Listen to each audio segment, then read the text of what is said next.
Yang pertama, beliau berpendidikan di Gontor, Jawa Timur, Universitas Islam Madinah dan Universitas Kebangsaan Malaysia. Aktivitas beliau pendiri dan pembina Sirah Community Indonesia, yang saya dulu pernah juga masuk bagian dari sebuah komunitasnya, dan luar biasa banget lautan Sirah yang beliau sampaikan. Peneliti INSIS, terus pengurus MIUMI, dan terakhir di pengajar dan pembimbing Sirah atau Akademi Sirah. Jadi bagi teman-teman yang belum tahu dan ingin tahu sosok beliau, insya Allah hari ini coba kita jabarkan. Terakhir, beliau kelahiran Kuningan 27 April 1976. Next. Sebelum Ustadz menyampaikan, karena baru sampai jadi agak sedikit perlu istirahat. Di Akal ini subur dengan kajian-kajian terkait keakhwatan, kepemimpinan, Kamis malam, Selasa pagi, dan Kamis pagi dan Kamis malam. Teman-teman Manis atau DKM Akal Islamic Center mensuguhkan terkait temanya hati-hati sihir dan ain di sekitar kita. Jadi kalau kita punya penyakit hati, nah disinilah tempatnya untuk bisa mendengarkan Ustazah Mutia besok hari Sabtu jam 9. Nah ini weekend biasanya begitu ramai dan full. Dan jangan lupa teman-teman bisa bawa cemilan atau snack dan sebagainya. Next. Pagi dan ini sorenya nih badasar. Jadi teman-teman bisa seharian nih di sini nih. Jadi nggak pulang gitu. Bisa jadi makan di luar, makan soto gebrak kan, setiap makan digebrakin dulu gitu. Jadi biar nggak boring gitu. Hikmah perjalanan Nabi Muhammad ke Baitul Maqdis. Nah ini materi-materi lanjutan. Taskif ini bagian dari sebuah pembaharuan atau bagian dari sebuah pengetahuan terkait masalah tentang kepalestinaan. SOA ini salah satu unit yang lebih kepada condong untuk menggaungkan kemerdekaan kepalestinaan. Kalau saya dulu pernah kuliah, kalau YAI psikologi, UI tentang bagaimana kedokterannya, terus BSI tentang BINUS bagian tentang IT-nya. Nah, unit SOA ini bagian tentang kepalestinaan. Jadi punya sektor masing-masing. Ustadz Umar Maka, Sekjen Spirit of Aqsa langsung, dan besok sore ya di Akal juga di sini. Next. Nah, ini jam berapa nih teman-teman? Berarti malam lagi nih. Jadi dari pagi bisa tidur dulu, tidurnya entah di mana terserah. Terus sorenya kan badasar kajian lagi. Nah ini pada maghrib nih kajian lagi tentang bedah buku. Bedah buku terkait mawakif, beriman kepada akal budi. Ustadz-ustadznya yang jelas ada Ustadz Asep lagi, insya Allah. Pengisinya Ustadz Henry Salahuddin dan Ustadz Idrus Ramli. Ahad, jadi ini weekend. Weekend jadi teman-teman tuh banyak juga kajian-kajian. Meskipun kumpul sama keluarga, kumpul juga sama teman-teman pengajian juga perlu kan. Di Akal Islamic Center. Nah buku ini juga banyak banyak nanti dijual di sini gitu. Jadi teman-teman bisa persiapan duit dari sekarang untuk apalagi tanggal-tanggal muda kan. Teman-teman bisa mempersiapkan untuk membeli lautan ilmu berupa buku. Next. Nah, salah satu unit Wilit leader berkurban. Jadi ini bagian dari sebuah bagian dari sebuah program ekonomi. Jadi teman-teman dari anggota Wilit itu sendiri diusahakan dan diwajibkan untuk bisa berkurban di tahun depan. Karena Rasulullah pernah bersabda, barang siapa yang mampu untuk berkurban dan tidak mampu, jangan dekati masjid. Kalau nggak salah seperti itu hadisnya. Jadi saya pun juga tahun lalu alhamdulillah berkurban, tahun depan mau berkurban lagi. Jadi biar bagaimanapun kita niatkan dari sekarang. Nah, salah satu bentuk program yang teman-teman ekonomi sodorkan adalah leader berkurban. Jadi kalau nanti teman-teman yang mau ikut dan andil tahun ini saya nggak berkurban, tahun depan mau berkurban dong, bisa. Nanti bisa masuk ada linknya kontak personnya jelas. Jadi nggak asal program. Insya Allah ini bagian dari sebuah komitmen kita untuk bisa berkurban. Kalau saya di perbankan itu ada juga tabungan kurban, karena saya di perbankan juga ada tabungan kurban. Jadi tabungan kurban itu mempersiapkan bagaimana kita untuk kalau tahun ini kita berkurban, tidak berkurban, next tahun depan insya Allah kita bahkan berkurban. Jadi sekali lagi bagi teman-teman yang ingin berkurban murah, cuma Rp50.000. Terus nanti juga ada untuk awalan sekitar berapa nominalnya, nanti teman-teman bisa tanya langsung ke kontak person. Yang jelas ini bagian dari sebuah fasilitas atau bagian dari sebuah ikhtiar kita untuk bisa berkurban di next tahun berikutnya. Karena sudah tidak terasa Ramadan tinggal 6 bulan lagi. Umur semakin bertambah, berkurang ya?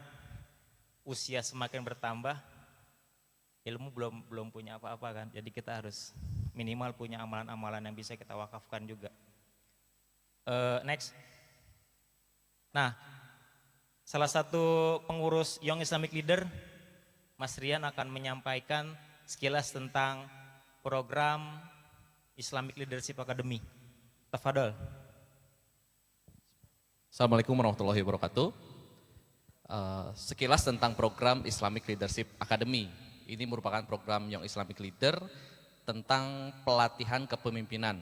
Ya, ternyata kalau kita lebih dalami lagi, kepemimpinan itu sangat penting untuk dipelajari. Apalagi di dalam Al-Quran sudah diberikan peran kepada setiap manusia itu sebagai khalifah. Sudah jelas harus bisa memimpin ternyata setiap manusia. Juga ada hadisnya setiap manusia, setiap kamu adalah pemimpin dan kamu akan dipertanggungjawabkan atas kepemimpinannya. Hadis riwayat Muslim. Belum lagi kita sering berdoa di dalam doa-doa kita, Robbana hablana min azwajina wa dzurriyyatina qurrata a'yun waj'alna lil muttaqina. Ternyata kita selalu berdoa untuk menjadi pemimpin. Tetapi itu nggak cukup kalau kita tidak belajar bagaimana jadi pemimpin. Nah, makanya program ini, karena kita menyadari kepemimpinan, apalagi kepemimpinan muda yang merupakan bibit-bibit pemimpin di masa yang akan datang, maka kita mengadakan program yang namanya Islamic Leadership Academy. Dan ini ternyata kepemimpinan itu tidak khusus untuk segmen gender tertentu, walaupun sekarang kalau kepemimpinan misalnya untuk laki-laki, untuk ikhwan, ternyata akhwat pun itu penting mempelajari tentang tema kepemimpinan. Ya, nah di sini kurang lebih di yang Islamic Leadership Academy yang ke-6 ini akan digojlok, dibina selama 1 bulan, in class dan outdoor, ya, dengan para pakar-pakar kepemimpinan. Bagaimana pertama kita mempunyai pengetahuan tentang kepemimpinan, alumni-alumni dari ILA. Mungkin kalau Mbak Shirley sekarang sudah tidak asing lagi, itu juga merupakan kader ILA, ya. Ada Coach Herli Bangkit dan juga Wira Hadi, Direktur and Expert of Jakat, juga beliau Direktur pesantren di Kalimantan. Sengaja dari Kalimantan tiap minggu datang ke Jakarta untuk ikut ILA, dan beliau sebagai Direktur sebuah pesantren di Kalimantan sana. Next. Nah, ini testimoni-testimoni atau quotes-quotes dari para alumni ILA. Teman-teman juga bisa informasinya bisa cek di Instagram kita. Next. Ini juga Mbak Sally. Next. Nah, ini Mas Ailangga, juga mantan ketua dari Young Islamic Leaders, sekarang ada di Argentina, ya, sebagai komite attach alumni ILA. Next. Ini Mbak Putri hadir kalau nggak salah, ya, hadir. Beliau menjadi pendidik di Akal Islamic Center ini. Next. Dan ini pembina kita tentunya yang yang menyutradarai program ini. Dan beliau memberikan ilmu bagaimana kita menjadi pemimpin yang hebat di masa yang akan datang. Silakan di save kontaknya bagi yang mau bertanya-tanya. Juga ada preregistrasi sudah ada, linknya tinggal diklik, tinggal isi di situ. Nanti ada feedback dari kita, dan informasi lebih lanjut silakan follow Instagram Young Islamic Leader. Oke? Next, sudah ya. Ini coming soon. Insya Allah akan diadakan di bulan Desember ya. Desember, Januari kita mulai mulai kegiatannya. November, Desember itu registrasinya. Nanti prosesnya ada tes tertulis, ada tes wawancara, dan nanti ada kalau nggak salah ada Steven juga di situ ya, dan lain-lainnya. Saya alumni ILA yang keempat, ya. Yang keempat, Mas Sofyan ILA yang kelima, dan tentunya kita sangat menanti teman-teman yang mau bergabung bersama kami di program ILA yang keenam yang akan diselenggarakan di bulan Januari nanti. Oke, paling itu saja sekilas tentang Islamic Leadership Academy. Silakan gali infonya di Instagram kami, ya. Mungkin itu saja Mas Sofyan. Assalamualaikum warahmatullahi wabarakatuh. Sukron Aryan, beliau angkatan ILA 4, saya ILA 5 gitu. Langsung dinobatkan sebagai ketua lagi untuk ILA 6, subhanallah ya. Begitu cepat tongkat estafet dakwah. Tidak ada kita, dakwah pun harus terus berjalan. Dari yang jadi pertanyaan, di bagian apa kita itu bisa berdakwah. Terkait masalah leader in you, ini bagian dari sebuah, di dalam diri kita tuh ada sosok seorang pemimpin. Jadi yang kita suguhkan buat teman-teman adalah akan menggali lagi terkait kepemimpinan teman-teman. Berangkat dari surat Al-Imran ayat 110. Kamu adalah umat yang terbaik yang dilahirkan untuk manusia, menyuruh kepada ma'ruf dan mencegah dari yang mungkar, dan beriman kepada Allah. Sekiranya ahli kitab beriman, tentulah ia lebih baik dari mereka. Bagi mereka, di antara mereka yang beriman, dan kebanyakan mereka adalah orang-orang yang fasik. Jadi kita adalah umat terbaik yang Allah berikan. Dan kepemimpinan adalah bagian dari sebuah seni, merangkul, mensupport, dan mengajak teman untuk lebih bersemangat lagi adalah salah satu bentuk seni seorang pemimpin. Mungkin insya Allah Ustadz Asep Sobari akan mengisi untuk kajian hari ini Tadabbur Leadership Series yang ke-33, sudah tidak terasa ya. Muhammad SAW, Self Development dan Personal Leadership. Hari ini insya Allah akan coba kita angkat oleh Ustadz Asep Sobari. Waktu dan tempat kami persilakan, lebih kurangnya mohon maaf teman-teman sekalian. Wassalamualaikum warahmatullahi wabarakatuh.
Bismillahirrahmanirrahim. Assalamualaikum warahmatullahi wabarakatuh. Alhamdulillahirrahmanirrahim. Alhamdulillah wassalatu wassalamu ala rasulillah wa ala alihi wa sahbihi wa mawalah ma ba'd. Ikhwan dan akhwatillah, alhamdulillah pada kesempatan malam hari ini kita bisa bertatap muka di tempat yang kita cintai ini. Semoga keberkahan dari Allah senantiasa dilimpahkan kepada kita semua. Semoga petunjuk Allah Subhanahu wa taala mengiringi langkah kita. Kita selalu dibimbing olehnya sehingga kita sampai di garis akhir perjuangan hidup kita berjumpa dengan Allah dalam keridhoannya. Amin ya rabbal alamin. Salawat dan salam kita sanjungkan kepada junjungan kita semua, teladan hidup kita, baginda Nabi Muhammad sallallahu alaihi wasallam, juga kepada segenap keluarga, sahabat dan seluruh pengikut beliau. Ini tumben acaranya pakai kursi, biasanya langsung lesehan. Atau memang sudah ada SOP baru, selalu pakai kursi sekarang. ala kulli hal, saya menduga memang di hadapan saya adalah pemuda-pemudi semua. Gitu. Insya Allah usianya di bawah 20 tahun semua lah, kecuali yang lewat. Tapi kadang-kadang pengecualian itu jadi besar dan banyak ya. Padahal seharusnya pengecualian kecil. Gitu. Tapi menurut penelitian terbaru kan pemuda itu atau usia pemuda itu kan sampai 60 tahun ini. Jadi yang di hadapan saya insya Allah pemuda semua, pemudi lah. Saya juga dengan begitu kan jadi masuk gitu maksudnya. Itu yang penting. Gitu. Walaupun terasa barusan dikertek tuh sama Adnan, lain rasanya. Kalau pemuda kan seharusnya masih tahan-tahan gimana gitu. Tapi kan kalau sudah pemuda agak lewat nih lain ya. Baik, pada malam hari ini tema kita, tema yang sangat besar sekali.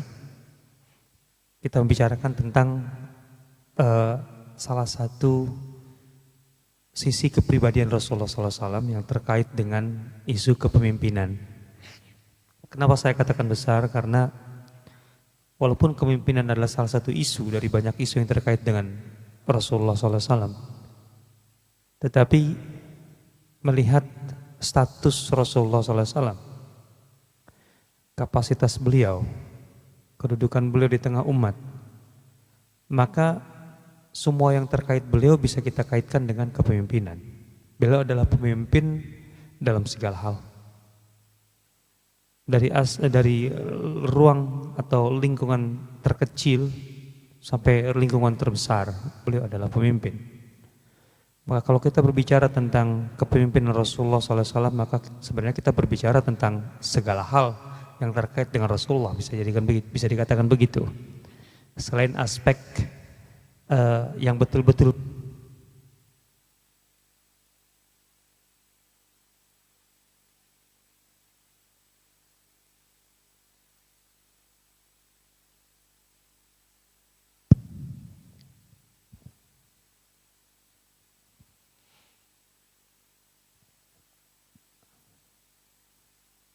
tapi dengan besarnya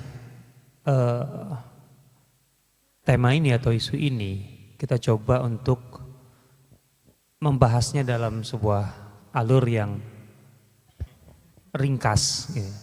Kita ingin coba memetakan kepemimpinan Rasulullah SAW dari masalah-masalah yang atau dari persoalan yang sangat mendasar dulu. Sebelum kita kemudian melebar kepada aspek-aspek lain yang terkait dengan kepemimpinan beliau. Pertama begini, kalau kita melihat atau mencermati sosok Rasulullah SAW untuk mengambil poin ini, kepemimpinan beliau, maka kita akan berhadapan dengan Rasulullah SAW, Muhammad SAW sebagai dua. Garis besarnya dua, walaupun kita bisa bagi tiga. Sebagai manusia istimewa karena risalah yang diberikan oleh Allah kepada beliau, status beliau sebagai Rasul. Di mana tentu saja sulit di sini kita bisa memisahkan antara aspek pribadi beliau dengan aspek kerasulan beliau sebagai orang yang menerima wahyu atau dibimbing oleh Allah Subhanahu wa taala melalui wahyu. Itu satu. Yang kedua, Rasulullah SAW sebagai pribadi di luar kerasulannya, artinya murni aspek kemanusiaannya. Memang kita tidak bisa hitam putih. Artinya kapan kita bisa menyebut Rasulullah SAW atau memisahkan beliau sebagai sosok pribadi manusiawi tanpa kerasulan? Tentu sebagai status nggak mungkin. Karena beliau karena Rasul itu adalah manusia. Artinya manusia yang diangkat oleh Allah, Al-Mustafa, yang dipilih oleh Allah, yaitu Rasul. Tapi terkait masalah kepribadian, sifat-sifat, karakter, watak, kemudian apa yang beliau tunjukkan, maka kita bisa memilah ini. Bahwa sebagai Rasul SAW, gitu ya, maka beliau adalah manusia yang menerima wahyu. Yang tentu selama kerasulan beliau selalu berada dalam bingkai, dalam kerangka, dalam tanda petik gitu ya, bimbingan wahyu. Artinya ini harus kita jabarkan lebih detail. Dibimbing wahyu bukan berarti disetir oleh wahyu. Tidak selalu begitu. Justru yang seperti itu tidak banyak. Nah, dan Rasulullah SAW, Muhammad SAW sebagai pribadi manusia dengan segala sifat kemanusiaannya, bahwa beliau itu mengalami, menjalani semua hal yang dialami sewajarnya manusia, bahwa beliau punya emosi, punya perasaan, bahwa beliau marah, beliau sedih, beliau cinta dalam nalurinya sebagai seorang suami kepada istri, atau laki-laki kepada perempuan dalam arti yang halal tentunya, kebapaannya dan seterusnya gitu ya. Tentu di situ tidak ada ukuran saklek yang diukur oleh wahyu tentunya di situ gitu ya. Kita tahu Rasulullah SAW pun juga ya kalau marah ya marah gitu ya. Kalau sedih ya sedih. Perasaan beliau muncul, spontanitas beliau sebagai naluri manusiawi. Walaupun itu sebaik-baiknya dan sesempurna-sempurnanya manusia, tapi tetap manusiawi. Itu menarik bagi kita semua. Dan itu penting. Nah, kita kembali bahwa sebagai manusia yang dibimbing oleh wahyu, sebenarnya kita barangkali kadang-kadang lebih kurang proporsional tepatnya dalam memandang bahwa beliau adalah sebagai manusia yang dibimbing oleh wahyu. Bahwa beliau selama 23 tahun menjadi nabi dan rasul, itu juga otomatis seiring dengan turunnya wahyu secara bertahap, yang dalam tadi saya katakan tanda petik beliau dibimbing wahyu, bukan berarti beliau ini semuanya ditentukan atau dalam arti disetir oleh wahyu gitu loh.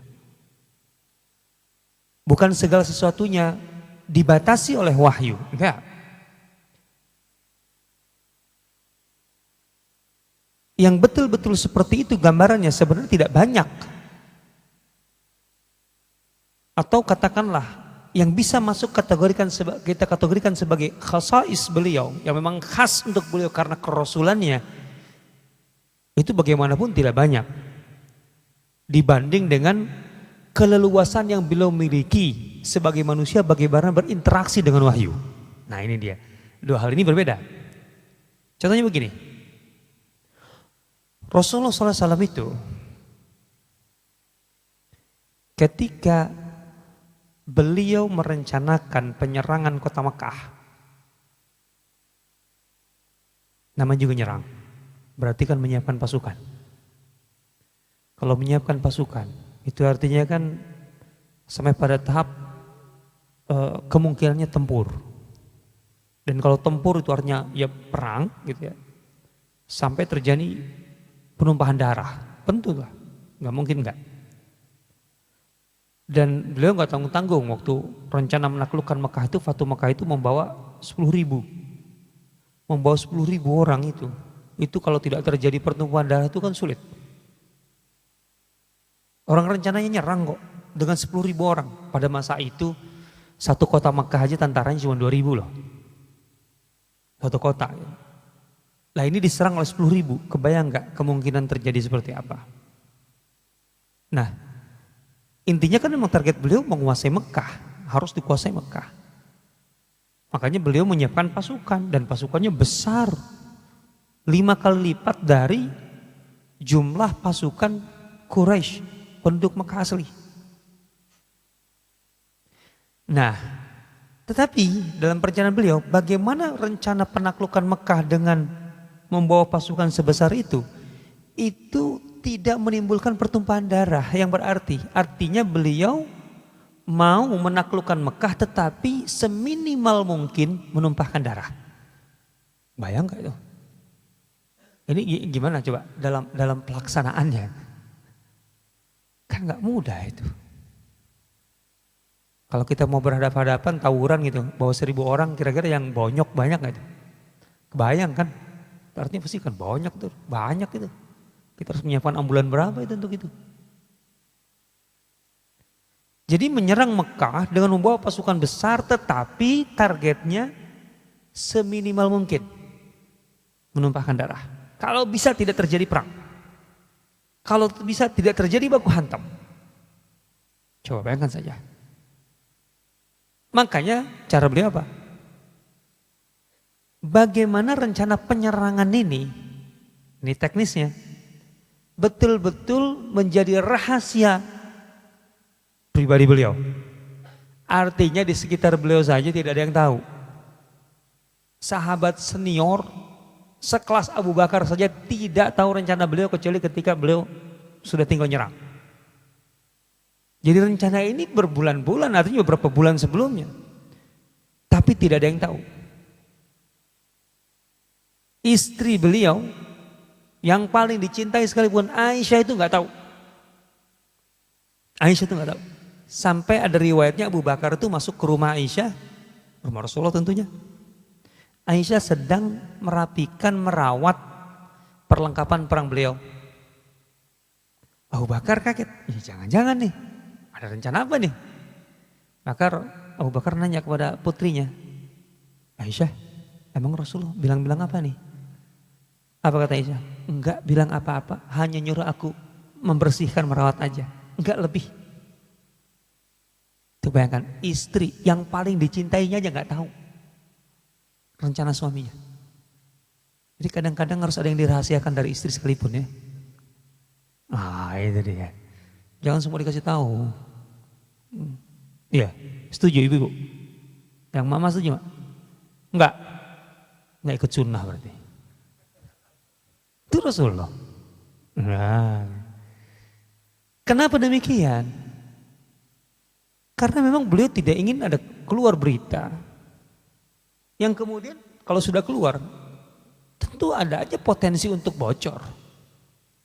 Beliau tidak ingin ada informasi sedikit pun bocor keluar.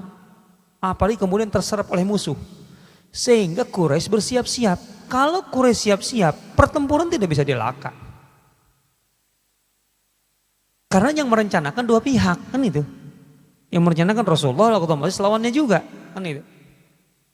Tapi selama yang merencanakan hanya Rasulullah SAW, Rasulullah sudah mengatur bagaimana supaya tercapai rencana beliau. Penaklukan kota sebesar Mekah, gitu ya, akan melibatkan ribuan orang dan potensinya bertempur, pertumpahan darah. Tapi Rasulullah SAW menginginkan seminimal mungkin terjadi pertumpahan darah, sebisa mungkin. Itu beliau bisa mengontrol kalau tidak ada informasi keluar. Nah, ini betul-betul beliau bisa jaga sampai hampir hari H, coba bayangkan. Baru otomatis kan Rasulullah harus menyiapkan pasukan kan. Dan itu artinya Quraisy juga nggak mungkin tahu, dalam arti bisa bersiap-siap karena terlalu mepet. Nah, di antara kaum muslimin yang merasa rencana Rasulullah sudah kelihatan lah, itu mengantisipasi, namanya Hatib bin Abi Baltah. Dia sahabat muhajirin berasal dari Mekah, keluarganya masih ada di Mekah. Dia mengkhawatirkan keluarganya. Maka dia mengirim surat kepada temannya, tentu yang di Mekah yang musyrik. Intinya apa? Tolong lindungi keluargaku. Bayangkan, tolong lindungi keluargaku. Ini kan sebenarnya kelihatan sederhana, dalam arti ya lindungi aja keluarga. Tapi kan dalam suasana perang gak bisa itu diartikan sederhana. Kalau minta dilindungi berarti ada apa? Ada bahaya mengancam. Bahaya apa? Ya konteksnya perang dong. Berarti informasi akan bocor ke Mekah dong kalau begitu. Hatib bin Abi Baltah mengirim surat.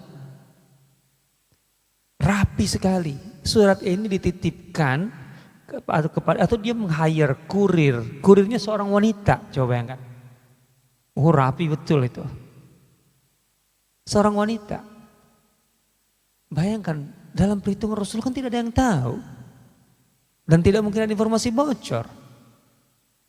Tapi kan ya sahabat cuma merasa aja, wah kayaknya ini udah pasti mau, kalau udah mengumpulkan pasukan berarti mau menyerang. Kira-kira kalau terjadi ke Mekah kan udahlah.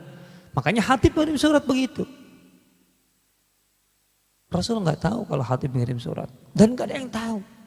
Nah, di sini dia. Jibril turun, ngasih tahu, cepat kejar rombongan yang sedang keluar Madinah menuju Makkah. Ada seorang wanita membawa surat. Nah, yang kayak gini kan khasais. Itu kan hanya terjadi pada Rasulullah. Artinya kalau kita bicara tentang bagaimana seorang pemimpin bisa merencanakan sebuah strategi, perancangan dan lain sebagainya untuk merealisasikan sebuah tadi rencana, kan nggak mungkin kita kemudian nunggu Jibril turun itu ya untuk ngasih tahu. Itu kan terkait khas, dia khas. Karena memang beliau Rasul itu maka Jibril turun. Kalau kita mah kan nggak mungkin. Karena apa Jibril turun ngasih tahu kita? Kan itu. Jangan demo hari ini, demonya besok aja. Nggak mungkin begitu. Gitu loh.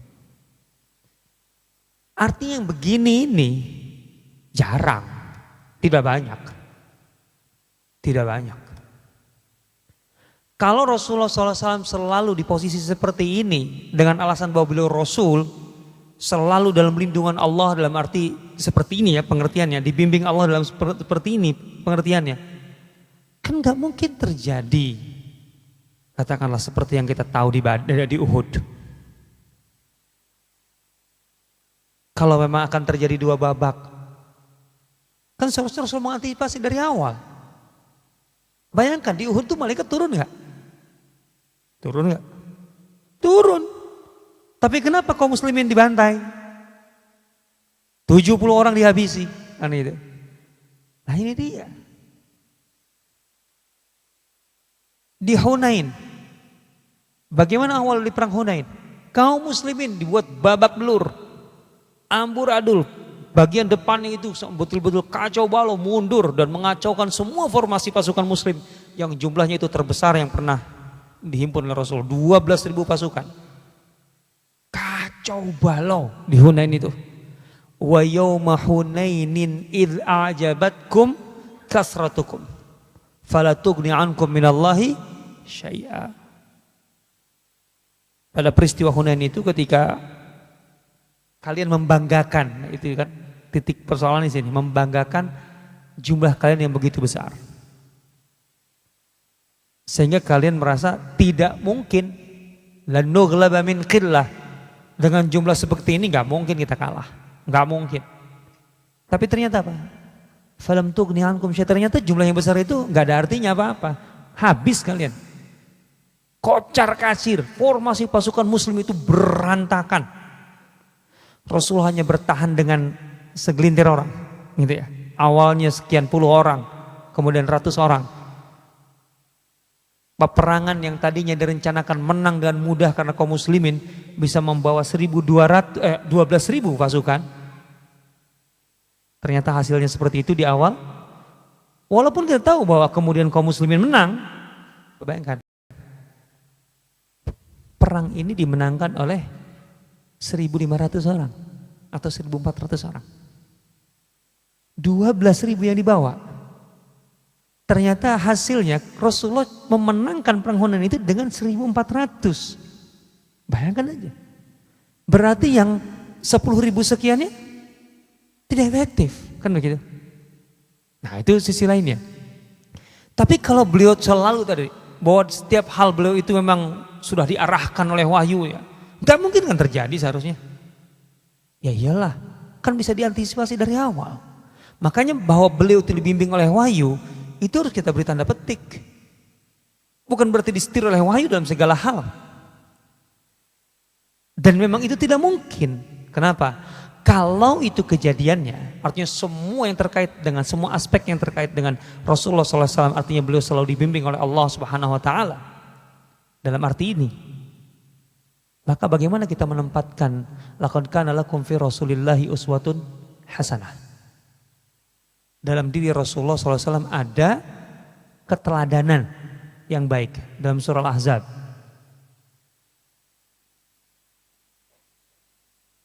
Keteladanan itu artinya apa?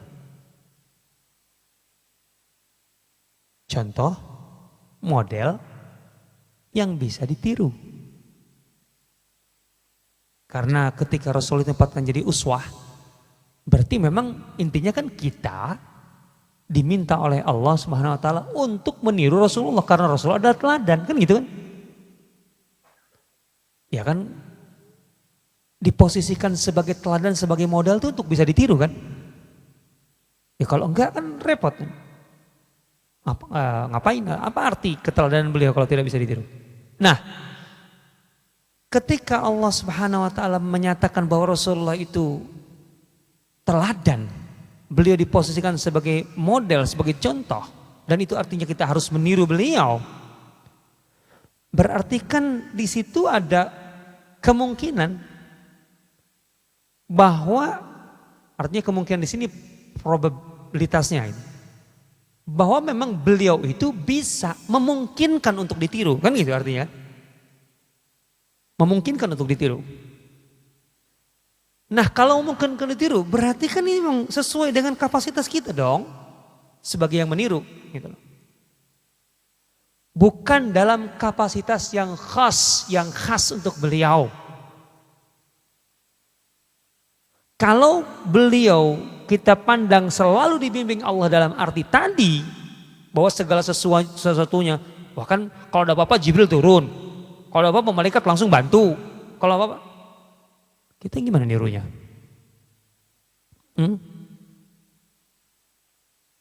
Kita gimana nirunya kalau gitu? Itu dia. Berarti kalau gitu kita selalu punya alasan untuk tidak bisa menjalankan apa yang dijalankan oleh Rasulullah SAW. Iyalah beliau kan Rasul, beliau kan didatangi Jibril, beliau kan selalu menerima wahyu, kita kan gak mungkin. Kan begitu. Akankah kita kemudian beralasan seperti itu? Wah, lah terus apa fungsi Rasul kalau memang tidak bisa ditiru?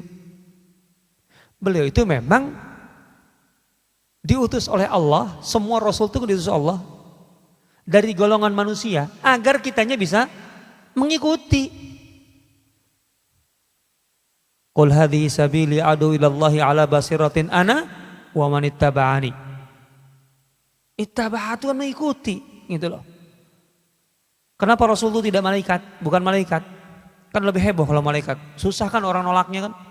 Coba kalau Rasul itu malaikat, kemudian Abu Lahab, Abu Jahal gitu nantang-nantang gitu, disentilnya langsung gini kan, malaikat. Gitu. Mau dilemparin sama batu, enggak ngaruh kan gitu kan. Bisa diledek gitu. Tapi kan kalau Rasulullah berdarah, kepala beliau bocor, pelipis beliau bocor, kan gitu. Karena untuk bisa ditiru gitu loh. Karena supaya kita tidak punya alasan, itulah bagian dari kesempurnaan hujah Allah untuk manusia ketika Rasul itu bisa ditiru. Kita nggak punya alasan. Ya saya mah kan hidup menderita, miskin kayak gini. Susah hidup untuk istiqomah, ngurusin perut aja. Ayo. Ngerasa pernah lebih lapar dari Rasulullah? Ayo, pernahkah mengikat perut dan mengganjalnya dengan batu sampai 2 hari, 3 hari? Pernah, gara-gara tidak bisa makan. Semiskin-miskinnya, selapar-laparnya orang sekarang, untuk kayak gitu kayaknya susah deh. Jadi gak ada alasan lah ya. Karena gak makan, karena lapar, karena miskin, kemudian jadi orang yang gak bener gitu loh. Ya kan? Rasulullah itu sampai sejauh itu kok gitu loh. Jadi dengan alasan kemudian gaji kecil jadi tidak produktif, enak aja gitu loh. Emang Rasulullah dapat gaji berapa? Gitu loh. Nggak dapat gaji beliau. Artinya beliau lebih sering sengsaranya dalam mengurus umat itu. Jangan alasan kemudian gaji kecil kemudian tidak bisa optimal gitu. Fasilitas tidak seberapa, emang mau seberapa gitu. Nah ini artinya kalau beliau kemudian diposisikan di sini, nggak ada sebenarnya pemimpin yang bisa beralasan untuk kemudian tidak bisa ngapa-ngapain, tidak bisa ngurus umat, ngurus rakyat gitu. Karena keterbatasan. Keterbatasan apa? Siapa yang lebih terbatas dari segi fasilitas dan sebagainya daripada Rasulullah SAW? Rasul itu datang ke Madinah, orang makan susah, minum harus bayar, gitu. Harus beli maksudnya. Nah kita juga sekarang tuh sama, minum juga beli tuh. Tapi dengan kondisi seperti itu, Itu Rasulullah SAW membangun Madinah itu nggak nyampe 10 tahun untuk kemudian Madinah menjadi apa? Di level dunia pada masanya. Artinya segala keterbatasan itu seakan-akan bukan penghalang untuk mencapai banyak prestasi gitu loh. Nah sekarang dengan berbagai alasan gitu, wah artinya maklumi aja lah, ini memang susah, siapapun yang menjadi pemimpin susah. Ada error dengan Anda gitu loh. Bukan dengan persoalan yang sedang berjalan atau yang sedang dihadapi. Kenapa? Gak mungkin permasalahan ini, dalam arti ini kan bagian dari ujian dari Allah gitu, yang diberikan kepada kita, itu melewati atau melebihi batas kapasitas kita. Input yang kita miliki, potensi kita miliki. Manusia itu kan punya potensi yang ada dalam dirinya sebagai katakanlah itu input. Sehingga dengan input itu dia bisa melahirkan output yang besar gitu untuk kemudian menyelesaikan semua persoalan itu. Enggak mungkin lah bahwa permasalahan yang ada yang sedang kita jalani ini melampaui dari batas kemampuan kita. Enggak mungkin itu. La yukallifullahu nafsan illa wus'aha. Wus'un itu input yang ada di dalam kapasitas kita. Bahwa semua persoalan negeri ini, ekonomi yang kemudian kita atasi dengan cara berutang itu, yang sudah nggak terhitung sekarang berapa, ya masih terhitung sih, masih 5.000 sekian triliun ya. Ya kalau 10.000 juga masih terhitung ya. Masih muat nggak kalkulator? 10.000 triliun. Tapi kalau cara mengatasinya kayak gini melulu sampai kapan? Nah itu. Enggak mungkin permasalahan ini merupakan ujian, materi ujian dari Allah itu di atas batas kemampuan kita, enggak. Kitanya sebagai manusia yang punya gitu ya, kapasitas itu tidak mampu menggunakannya, memanfaatkannya. Berarti problem di kita, bukan di ujian yang ada. Rasulullah menunjukkan itu. Ini yang saya katakan bahwa beliau itu kemudian yang sebenarnya yang paling asyik ya kalau kita bicara tentang kepemimpinan beliau adalah bagaimana dalam kapasitas manusiawi beliau gitu, berinteraksi dengan wahyu. Berinteraksi dengan wahyu. Sebagaimana kita juga sebagai manusia bisa berinteraksi dengan wahyu. Untuk kemudian wahyu ini betul-betul bersenyawa dalam arti menjadi bagian tidak terpisahkan dari kehidupan kita.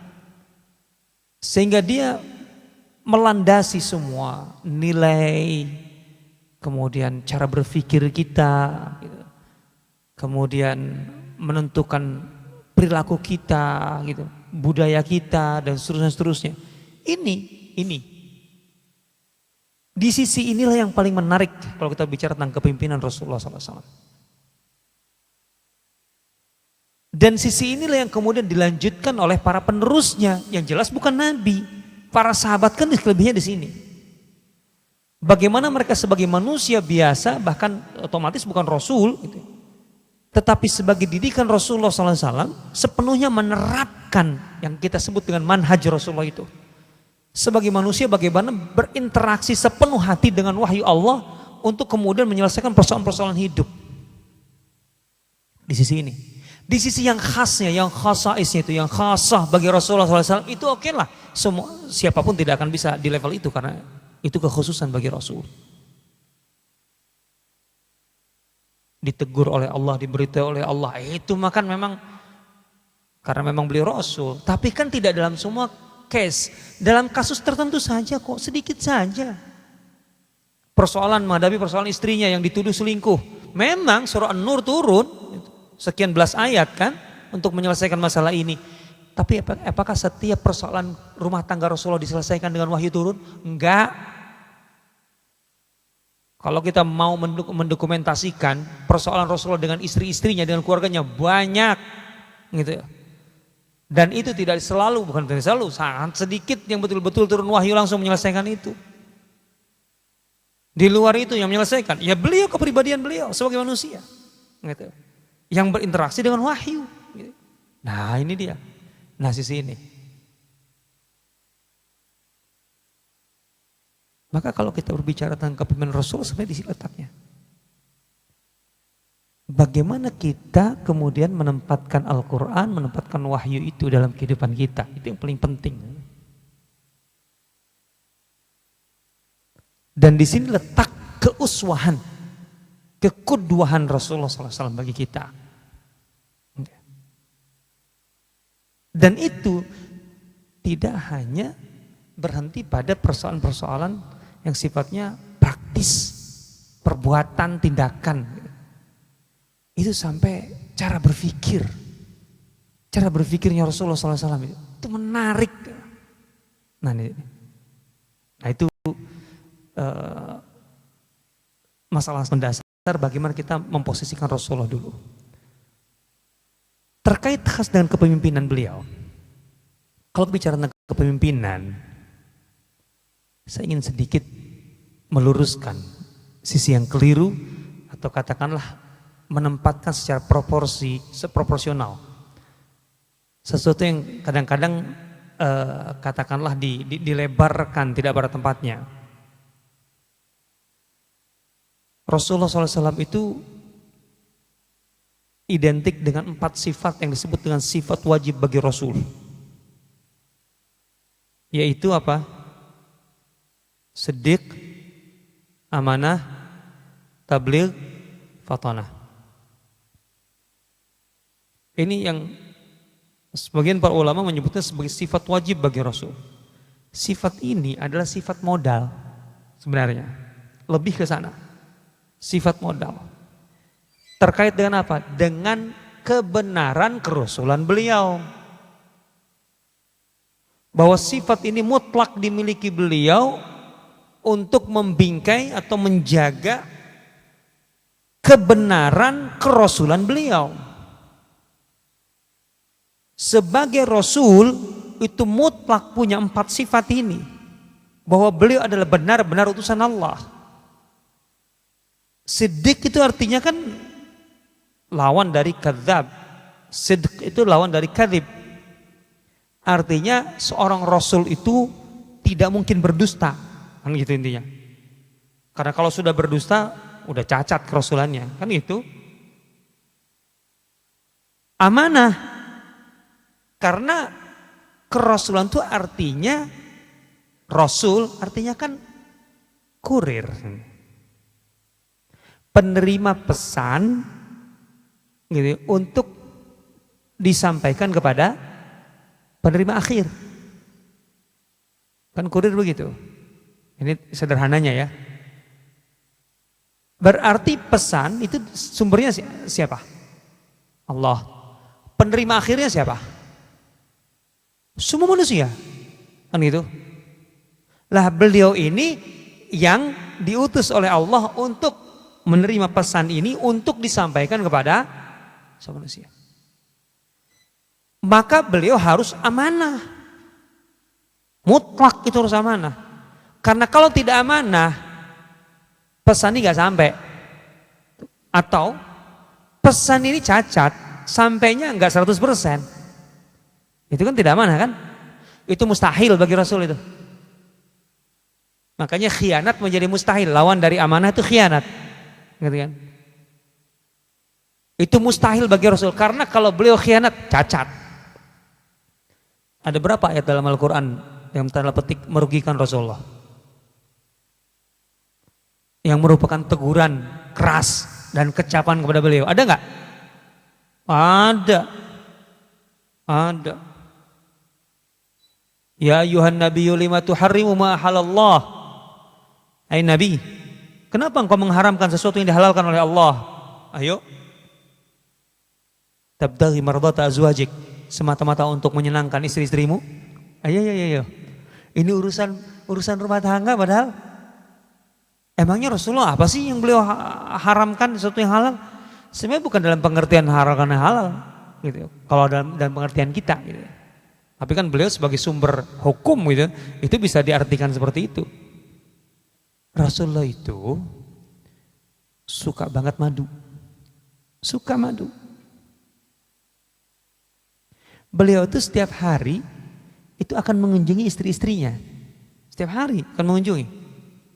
Istri beliau kan banyak. Nah ini jangan sensitif dulu ya, ini fakta.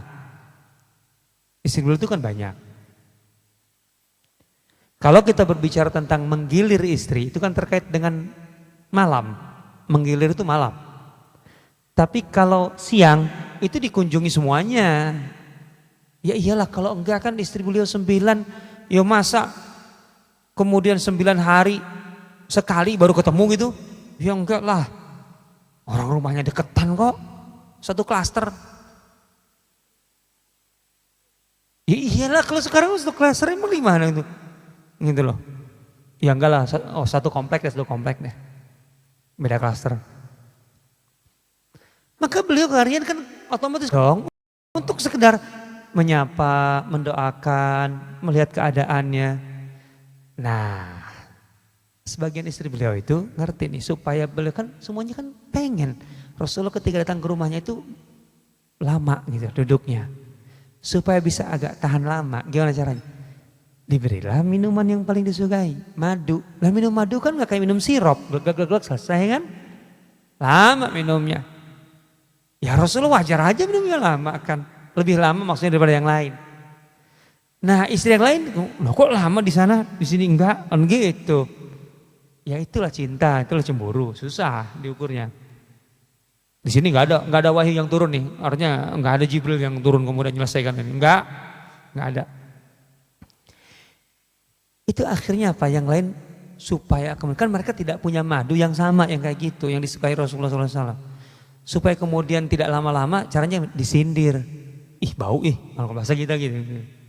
Rasulullah apa ini maksudnya lama-lama? Oh masalah itu. Ya udah, akhirnya beliau apa? Daripada jadi ribut kayak gitu, udahlah aku tidak akan pernah minum madu lagi. Beliau hanya mengatakan begitu. Tapi kan beliau kan sumber hukum. Ketika beliau memutuskan untuk tidak minum lagi bisa jadi diartikan haram kan gitu. Padahal madu itu halal. Maka ditegur lima tuharrimu ma halallah. Tabtaghi mardata azwajik. Hanya semata-mata untuk menyenangkan. Gak bisa. Bayangin itu aja. Itu beliau sampaikan. Kan? Karena kalau enggak khianat beliau. Padahal kan urusan gak urusan orang lain kan. Enggak ada. Itu urusan dengan istrinya kok. Tapi beliau sampaikan, kita baca sampai sekarang bahwa Rasulullah sampai kayak gitunya supaya nyenengin semua. Memang nggak bisa disenengin semua. Laki-laki harus paham itu. Nggak bisa, gitu ya. Dari itu tidak terkait dengan adil tidak adil, nggak mungkin. Karena Rasulullah pasti adil. Oke. Jadi beliau sampaikan itu amanah namanya. Tabligh, oh iyalah. Lawan dari tabligh itu kan kitman. Kitman itu menyembunyikan. Gak ada yang disembunyikan. Itu buktinya. Abasa wa tawalla ja'ahul a'ma. Itu ayat itu. Bermuka masam dia. Dan berpaling ketika seorang buta menghampirinya. Enggak ditutup-tutupi. Kan itu. Bayangkan. Falamma qadha Zaidun min hawataran. Ketika Zaid sudah urusannya selesai dengan Zainab binti Jahash. Sudah cerai, sudah selesai idahnya. Zawajnakaha. Kami kawinkan kau Muhammad dengan Zainab. Bayangin. Allah menurunkan ayat itu terkait pernikahannya dengan Zainab. Harus disampaikan. Gitu loh. Harus disampaikan. Allahu Akbar. Enggak tabligh. Fatanah. Kecerdasan. Mesti mutlak cerdas. Gak mungkin Nabi itu jahil. Dalam arti bahlul. Gak mungkin, mustahil. Gitu. Nah ini sebenarnya sifat-sifat ini modal kerasulan. Lebih ke sana, tidak sedang mengangkat aspek kepemimpinan. Banyak yang membahas masalah kepemimpinan Rasulullah SAW dengan 4 sifat ini. Ini kurang proporsional sebenarnya.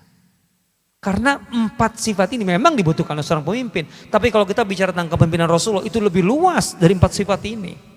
Ini modalnya bahwa beliau itu siddiq, pasti jujurnya gitu. Itu udah modal itu.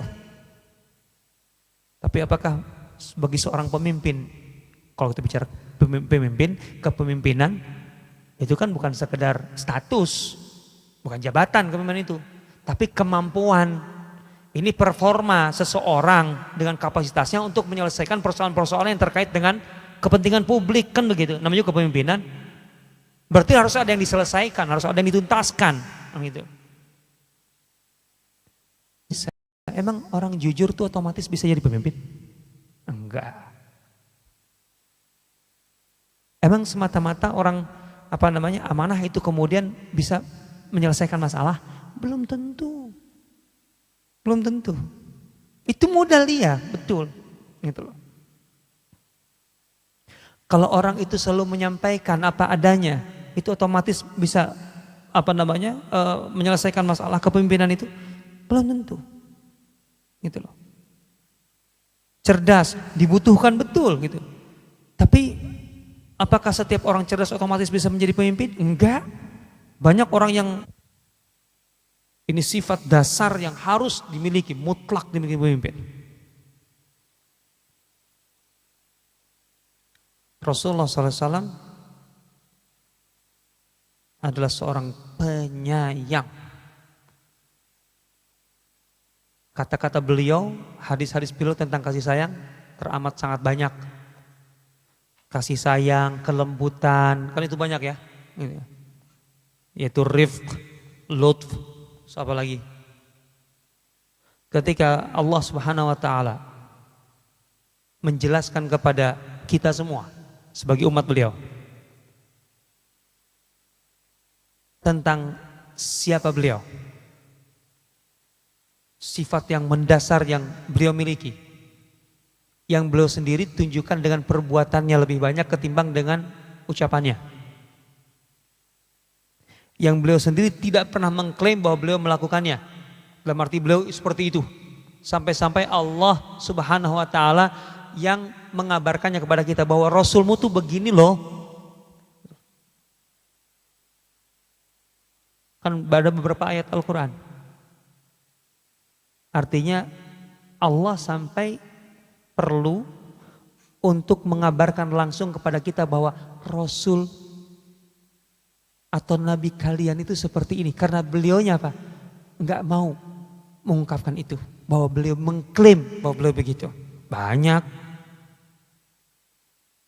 Ada ayat-ayat seperti itu. Di antaranya apa? Rasul itu pemalu.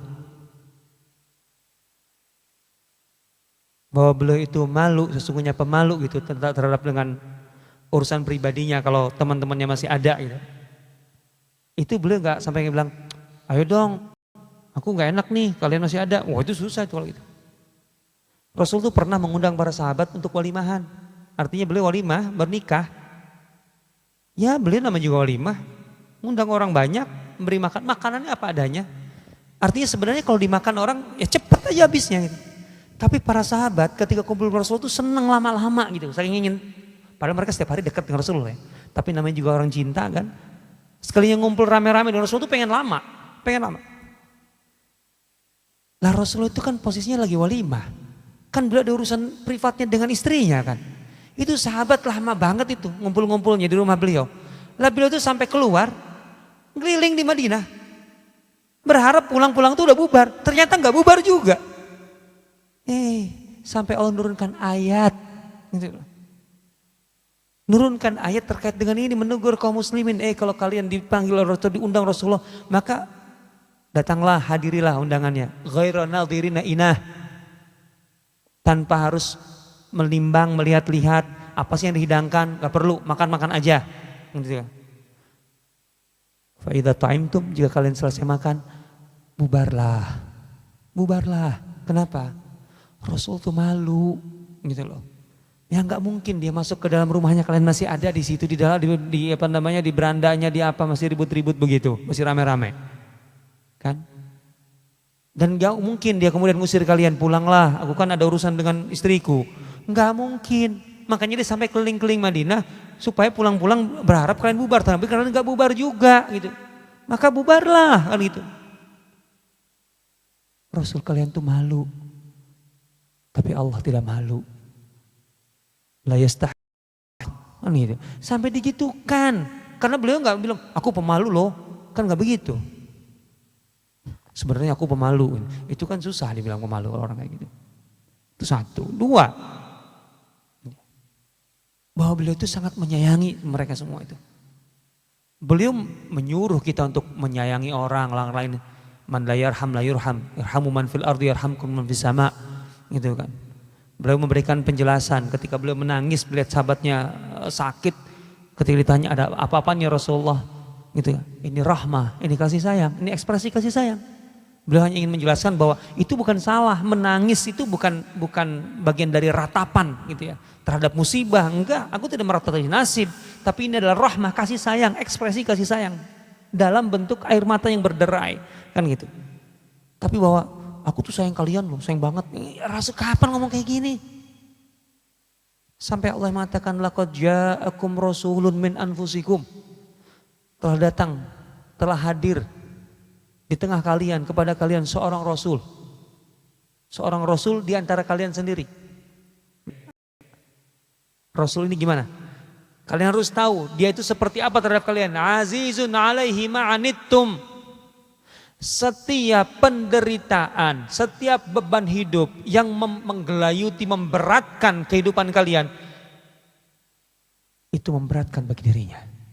Azizun alaihi ma'anittum. Azza alaihi. Semua persoalan hidup kalian itu dirasakan berat olehnya. Jadi ketika kita menderita, itu Rasulullah SAW itu sampai menyelami perasaan kita. Beliau itu menderita karena penderitaan kita. Itu perasaan beliau.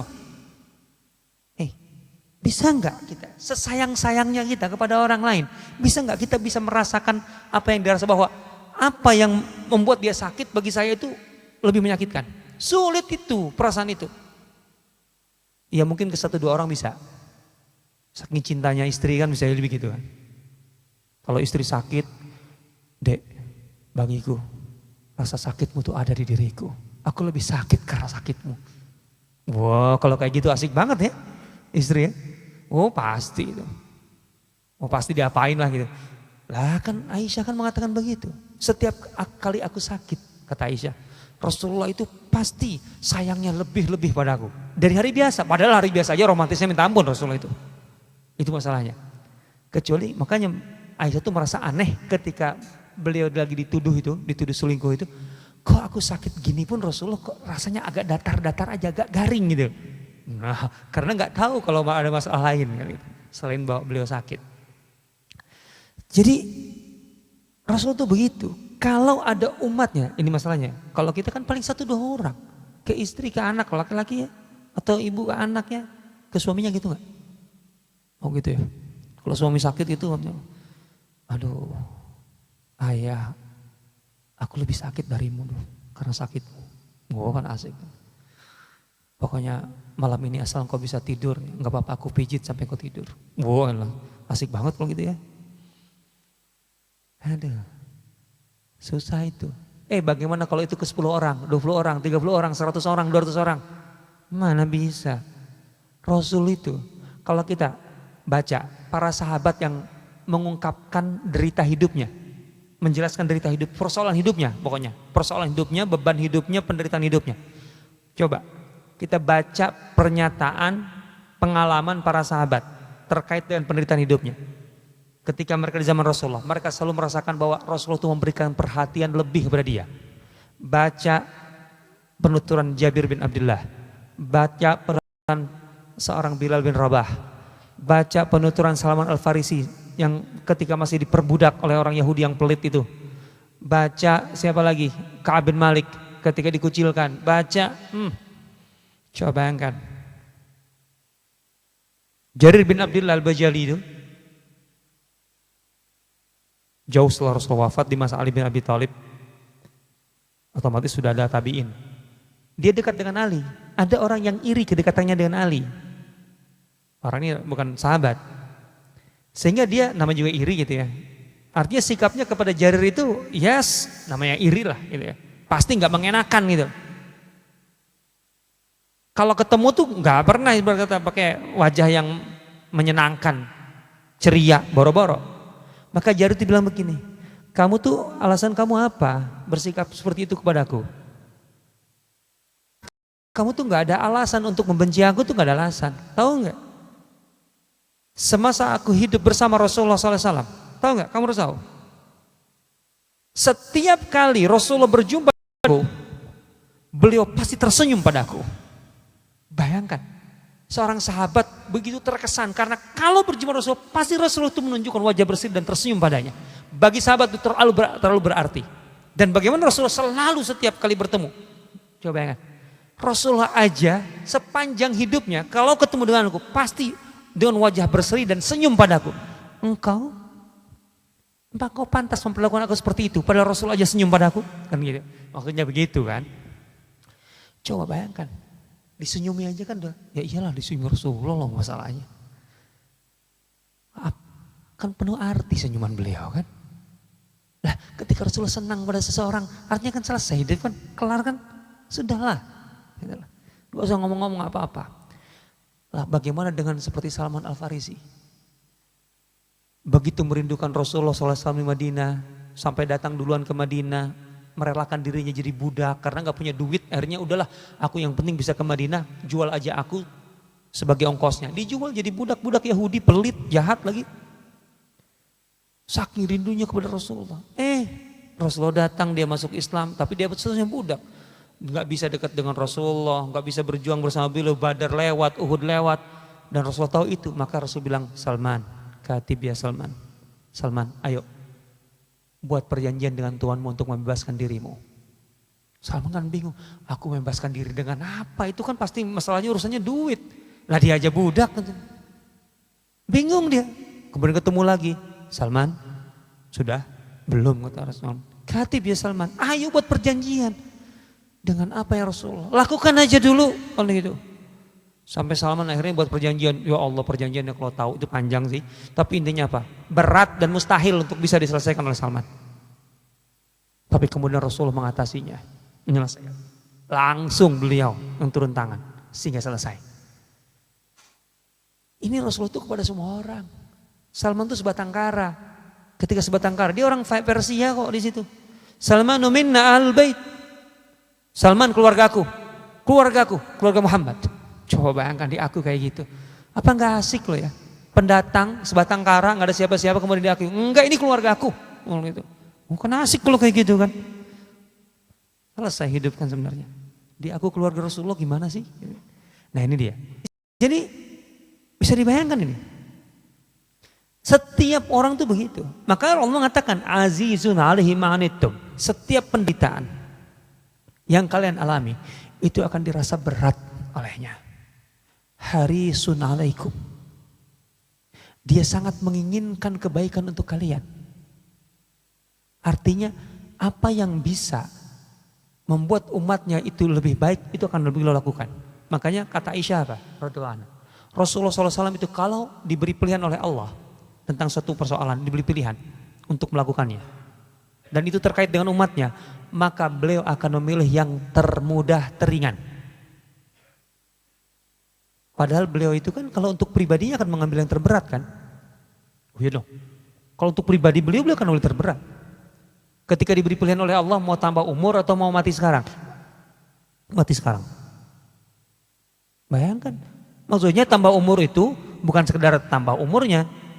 Tapi tambah umur dengan Allah mengatakan apa?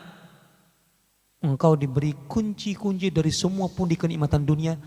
Ambil yang mana, buka yang mana, nikmati yang mana, terserah sampai kapan. Kalau udah bosan bilang. Coba pilihannya begitu. Atau dengan segala penderitaanmu sekarang kamu mati sekarang. Rasulullah mati aja sekarang. Kalau untuk dirinya beliau memilih yang terberat. Tapi kalau pilihan itu terkait dengan umatnya beliau akan memilih yang teringan. Kenapa? Harisun alaikum.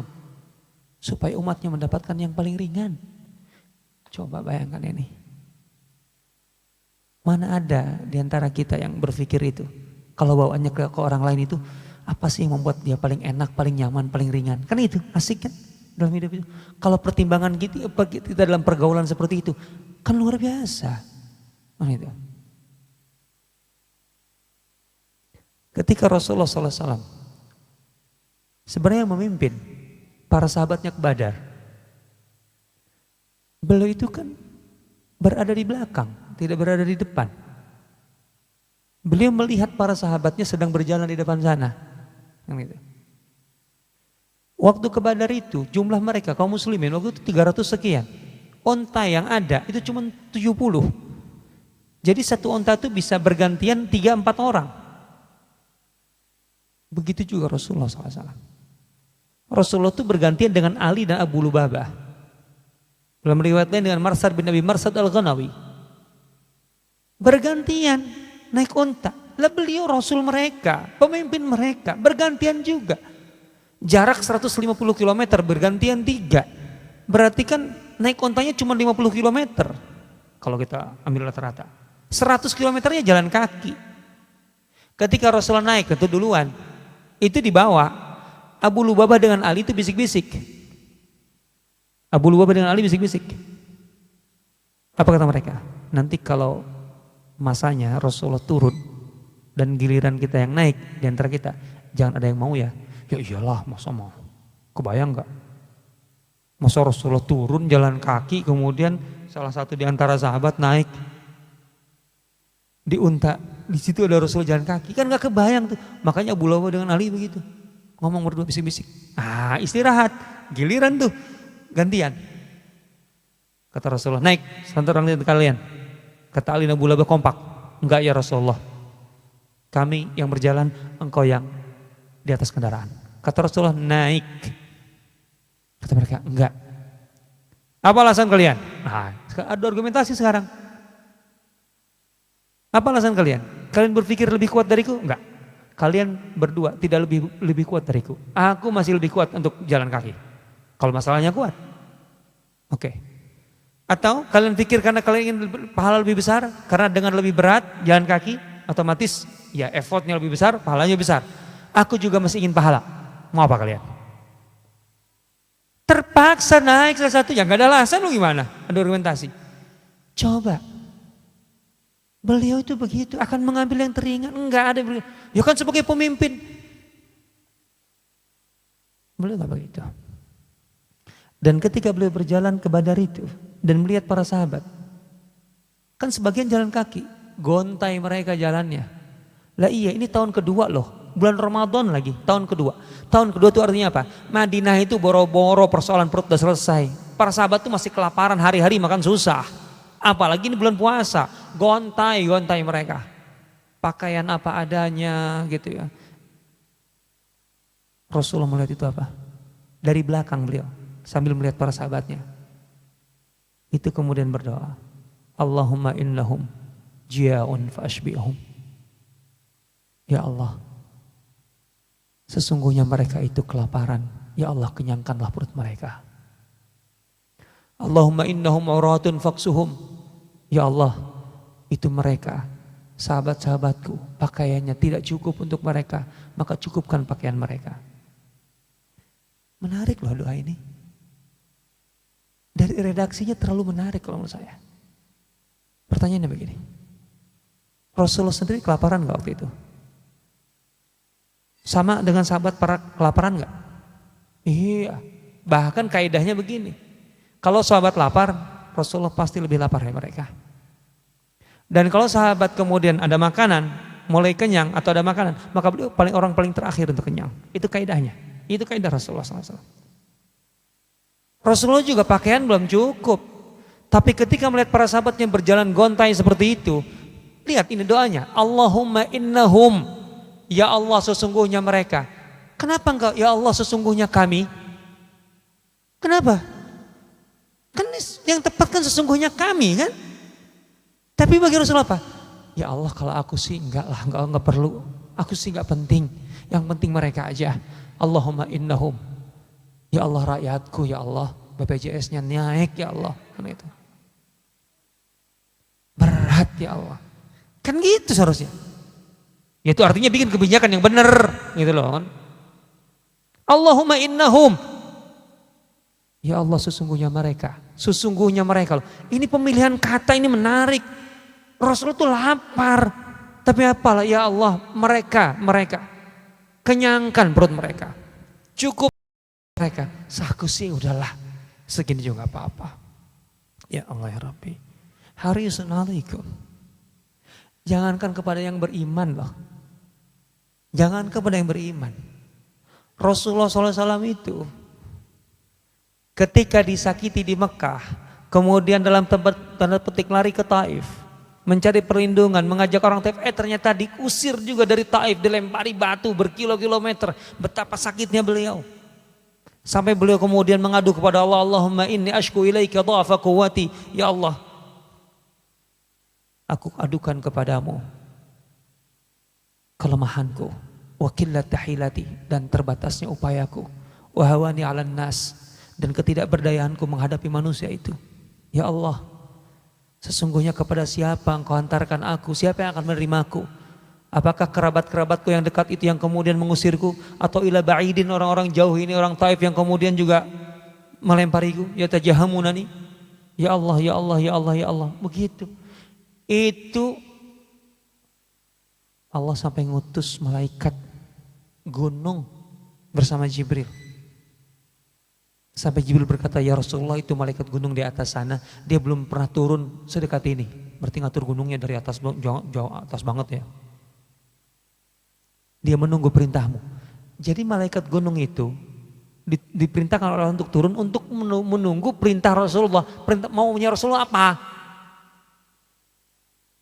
Malaikat gunung kemudian mengucapkan salam. Kemudian bilangnya, Rasulullah, aku diutus oleh Allah gitu ya, untuk mendengar perintahmu. Artinya engkau perintah apa kepadaku terkait dengan orang-orang itu yang kau keluhkan, kau adukan itu. Mau diapain mereka? Rasulullah diem. Sampai kemudian malaikat ini yang memberikan opsi.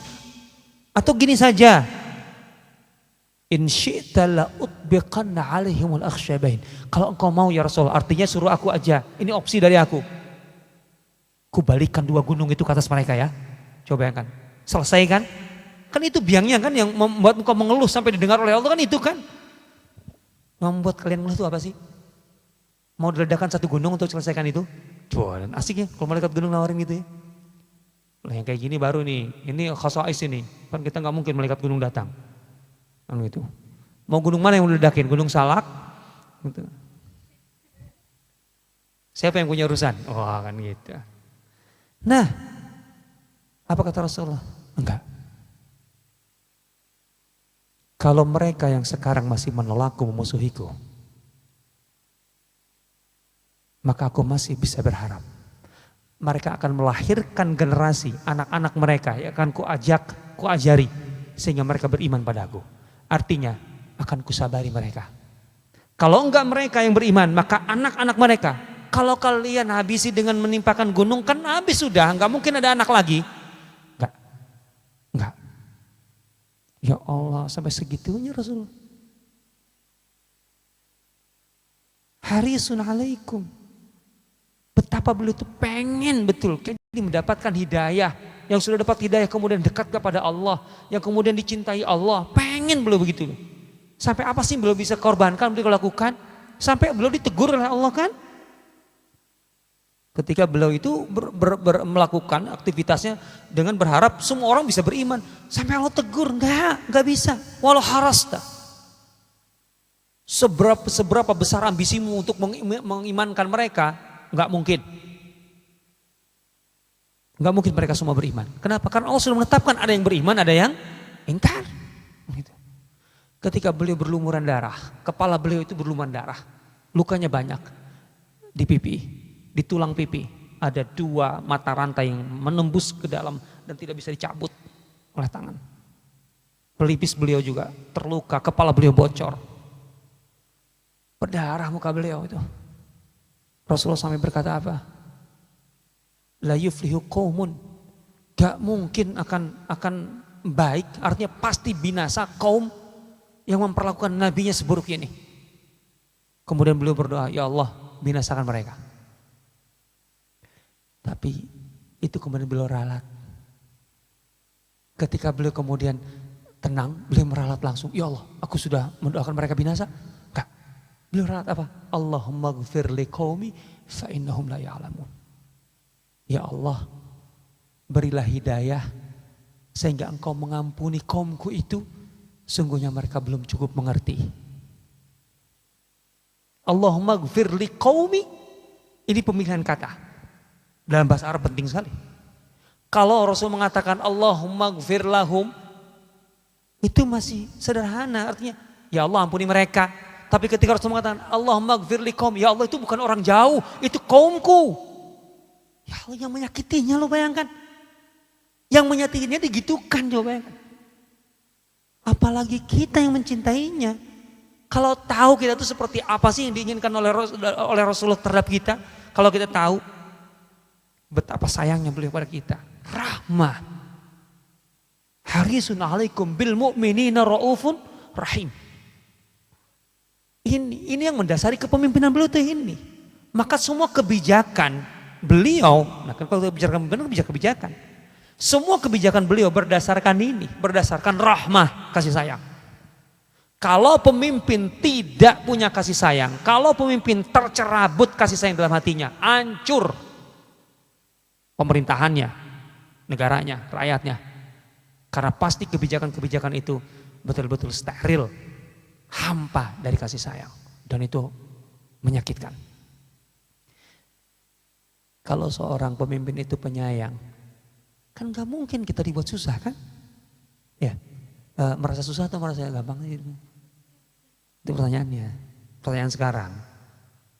Ya Allah, tahu gak perdebatan antara Abu Bakar dengan para sahabat utama? Ketika Abu Bakar atas saran para sahabat itu tentang siapa yang akan ditunjuk untuk menggantikan beliau. Kan Abu Bakar minta pandangan, masukan. Para sahabat utama itu semuanya bilang, ya engkau lebih mengerti. Artinya diserahkan lagi ke Abu Bakar. Pilihan lu, pilihan kami. Kemudian Abu Bakar setelah itu manggil satu-satu lagi. Gimana kalau Umar? Gimana kalau Umar? Secara umum setuju. Ada satu yang enggak, ada riwayat yang berbeda. Ada yang mengatakan Talhah, ada yang mengatakan Abdurrahman. Atau mungkin dua orang ini. Jadi dua orang ini itu yang kontra. Bukan tidak setuju secara mutlak, enggak.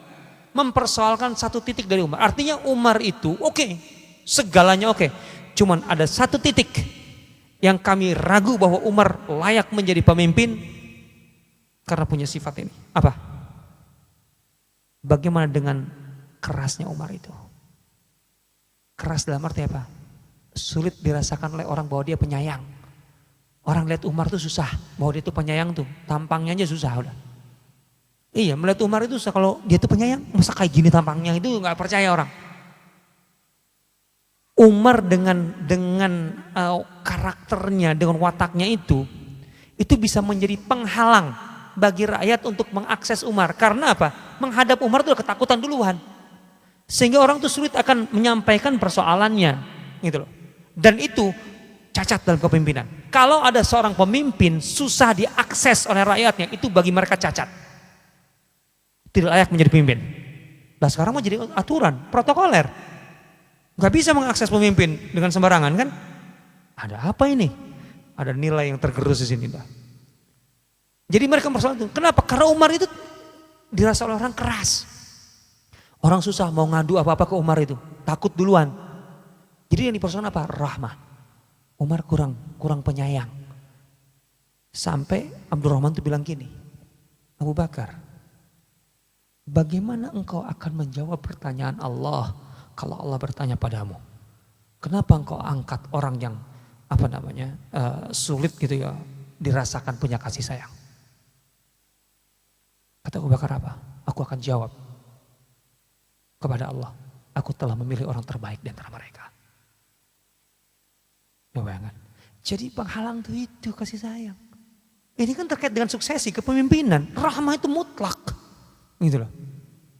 Ketika Umar kemudian dilantik, itu masihnya ya Abdurrahman itu datang. Umar, bagaimana dengan masalah itumu? Engkau tuh sulit dipandang orang itu penyayang, sulit kamu tuh. Artinya kalau Abdurrahman temannya dekatnya oke lah, tapi orang lain itu loh. Lah Ibnu Abbas aja kan pernah bilang, dia muridnya loh, Ibnu Abbas, muridnya Umar. Aku pernah nyimpan pertanyaan kepada Umar. Merasa pertanyaan ini pantas gak? Itu nunggu merasa untuk menimbang pantas gak itu. 2 minggu menyimpan pertanyaan. Saking jerihnya kepada Umar. Allahu Akbar. Lah bagaimana kalau rakyat ngadukan masalahnya? Ada gak orang yang merasa percaya diri bahwa kalau saya membawa masalah saya ke presiden, pasti pasti saya diterima, pasti saya dilus-elus. Susah, borok di demo aja enggak diapa-apain. Itu cacat dalam kepemimpinan. Umar ketika ditanya begitu, bagaimana dengan rahmatmu itu, rahmat kasih sayangmu Umar? Bagaimana dengan kekerasmu Umar?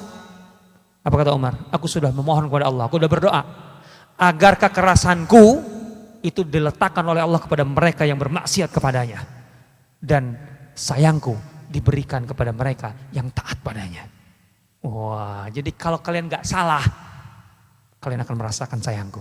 Tapi kalau kalian salah, kalian akan merasakan kerasku. Gitu. Itu Umar. Kerahmah. Satu poin. Baru satu poin. Berikutnya, pemimpin mutlak dengan kecerdasan yang dimiliki, memiliki kemampuan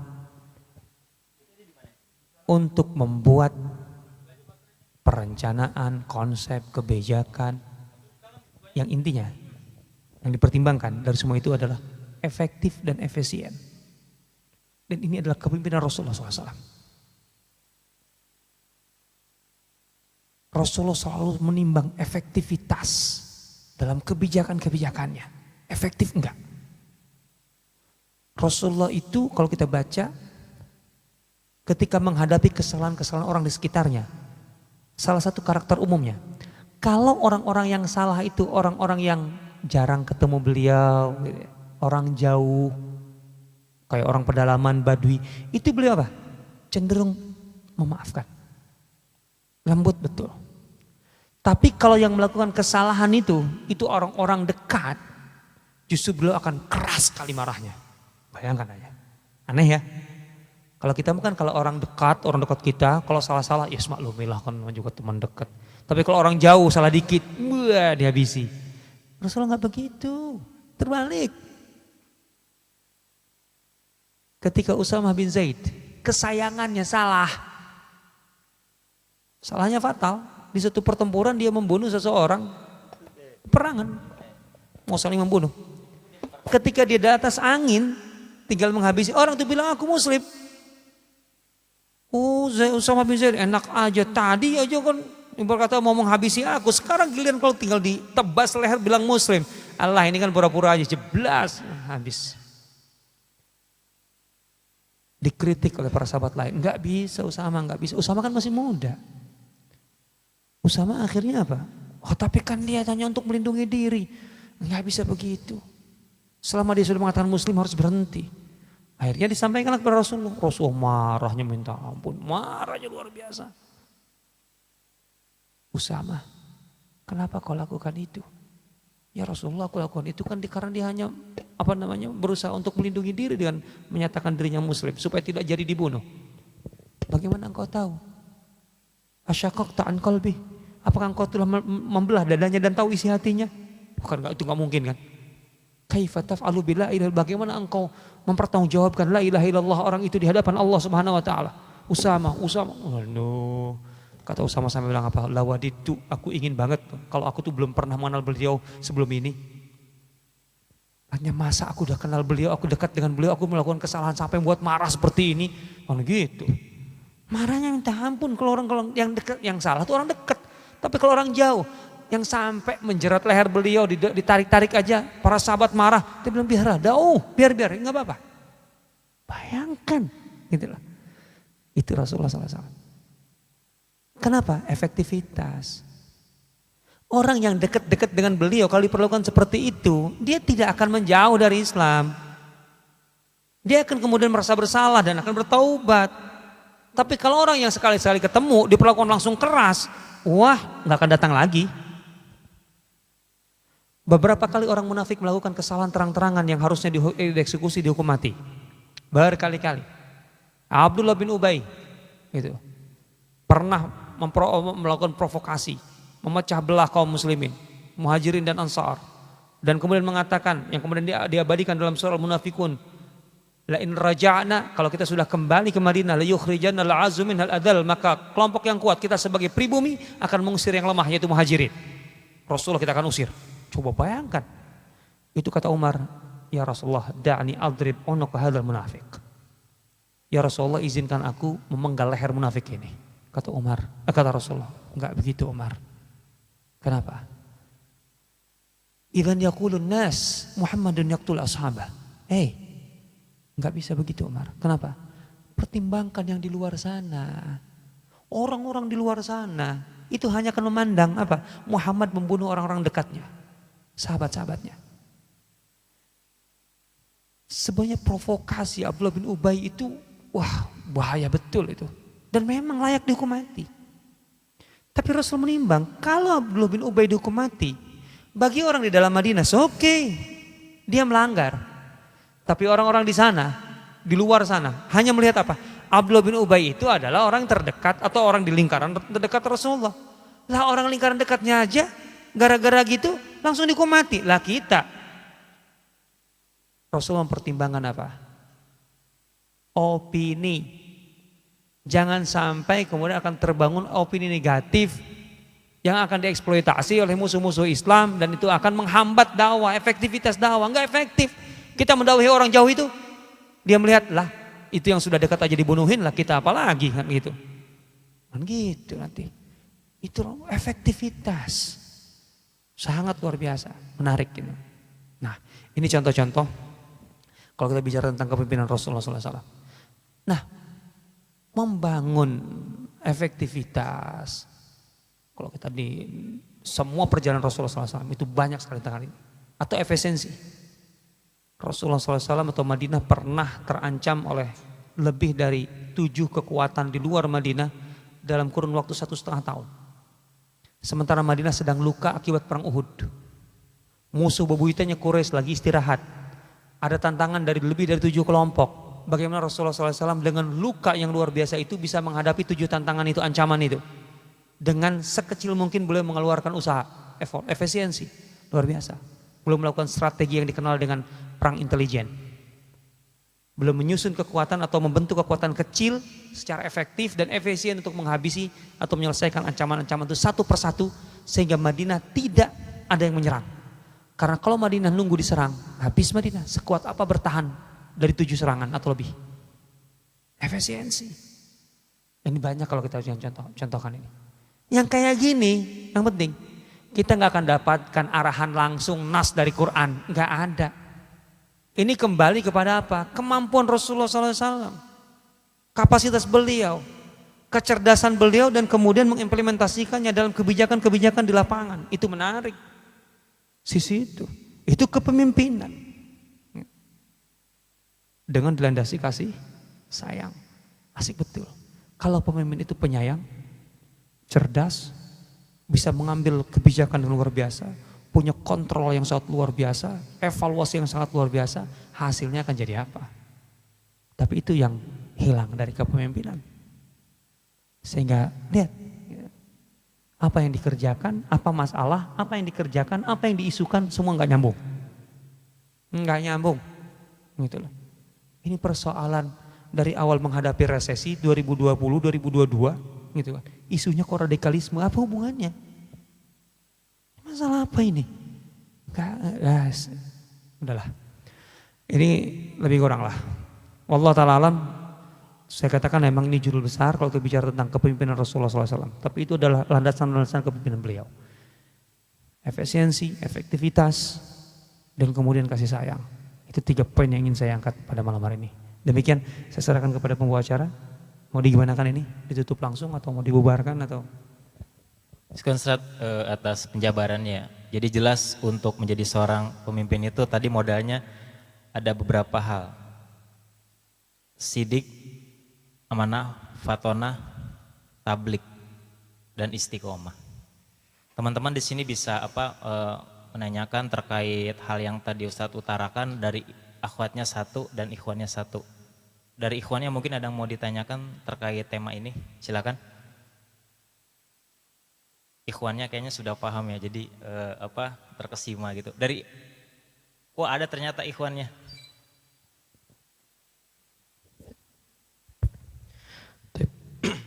Bismillah, Assalamualaikum warahmatullahi wabarakatuh. Alhamdulillah, raditu billahi rabba wa bil islami dina wa bi Muhammadin nabiyya wa rasulah. Pertama terima kasih atas kesempatannya. Perkenalkan saya Rafani, alumni 7,4 skala Richter Palu, Sulawesi Tengah. Baru hijrah di Jakarta 3 bulan yang lalu. Tapi Ustaz, mohon izin bertanya. Tadi ada satu sifat Rasul, yakni tablik, yang tadi juga Ustaz sampaikan bahwa beliau itu, baginda Rasulullah SAW, terbuka menyampaikan hal-hal yang kemudian diwahyukan oleh Allah Subhanahu Wa Taala. Bahkan tadi dikisahkan hal-hal privasi beliau itu yang ditegur kemudian disampaikan kepada sahabat. Nah, ini saya mengaitkan dengan satu tema terkait kepemimpinan terbuka yang sekarang ini menjadi tren, bahwa kita digiring untuk Indonesia digiring untuk menjadi terbuka dengan segala bentuk kecepatan informasi, keterbukaan informasi. Sementara ini perkembangan zamannya, Ustaz. Sementara Islam seakan-akan tanda petik digiring cenderung eksklusif. Kalau Islam berarti kelompok tertentu, kemudian eksklusif, tertutup.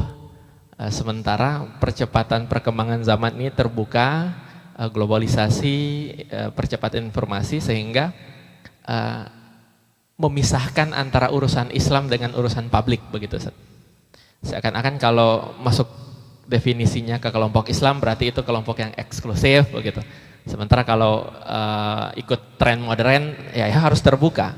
Nah, padahal ternyata tadi kalau kita mengambil kepemimpinan Rasul, yaitu kepemimpinan terbuka, inklusif. Nah, mohon nasihat selanjutnya Ustaz, kira-kira bagaimana kita kader-kader muda Islam ini menjadi kader Islam yang tidak eksklusif tapi terbuka untuk menyelesaikan. Terima kasih. Ingin memperjelas pertanyaannya. Islam digiring untuk eksklusif, untuk tertutup ya Ustaz? Iya, digiring itu siapa yang menggiring maksudnya? Misal Ustaz, tema teroris, tema... Ya artinya maksudnya itu kesadaran umat Islam sendiri untuk memang jadi eksklusif atau memang ada yang merekayasa untuk... Ya ada yang merekayasa. Oh oke. Terus? Tapi Ustaz, syukran. Mungkin akhwatnya ada yang mau ditanyakan? Wah, kayaknya akhwatnya udah pada paham Ustaz, jadi malu-malu. Ada akhwatnya satu lagi sebelum nanti Ustaz menjawab terus di close. Jadi beliau menanya terkait tantangan pemuda saat ini Ustaz, biar lebih semangat lagi untuk beribadah, terus taat, berdakwah, itu seperti apa Ustaz? Baik. Kalau kita bicara tentang posisi Islam sekarang gitu ya, dalam konteks ya kita lah sekarang ini, bahwa sebenarnya ada yang menggiring ya, ada pihak yang menggiring bahwa Islam itu seakan-akan ya tertutup, dalam arti kemudian intinya tidak layak menjadi sebuah standar untuk kehidupan modern, ujung-ujungnya kan begitu. Itu bukan satu hal yang baru. Ini sebenarnya bermula, ini banyak faktor bagi saya, tapi ini bermula dari titik awalnya memang. Dari ketakutan kok. Ketakutan terhadap apa? Terhadap internal mereka yang mengangkat isu yang pantasnya memang kita sebut Islamofobia, gitu loh. Jadi ketakutan terhadap Islam itu diangkat oleh pihak yang sebenarnya mereka merasakan betul kelemahan mereka. Ini awalnya begitu. Bukankah sebenarnya ini sunatullahnya memang begitu dari sejak zaman Rasulullah SAW. Zaman Rasulullah itu kan Islam kan disudutkan. Jelas dong, oleh siapa? Oleh mereka yang sebenarnya menyadari kelemahan mereka dalam menghadapi Islam. Karena mereka itu lemah dalam menghadapi Islam secara terang-terangan, dalam terbuka, betul-betul face to face, berhadapan-hadapan secara argumentatif, karena kekuatan Islam di argumentasi, maka akhirnya mereka membangun Islamofobia, stigma. Gitu loh. Karena mereka sadar bahwa mereka terlalu lemah untuk berhadapan dengan Islam. Sebenarnya itu awalnya. Dan sampai sekarang juga begitu kok. Gitu loh. Walaupun itu ada faktor lain yang terkait dengan ini. Dari sejak zaman Rasulullah SAW, orang-orang Quraisy itu kan bukan karena mereka betul-betul di atas angin dalam arti bisa berhadapan-hadapan dengan Rasulullah SAW, dengan Islam yang boleh bangun.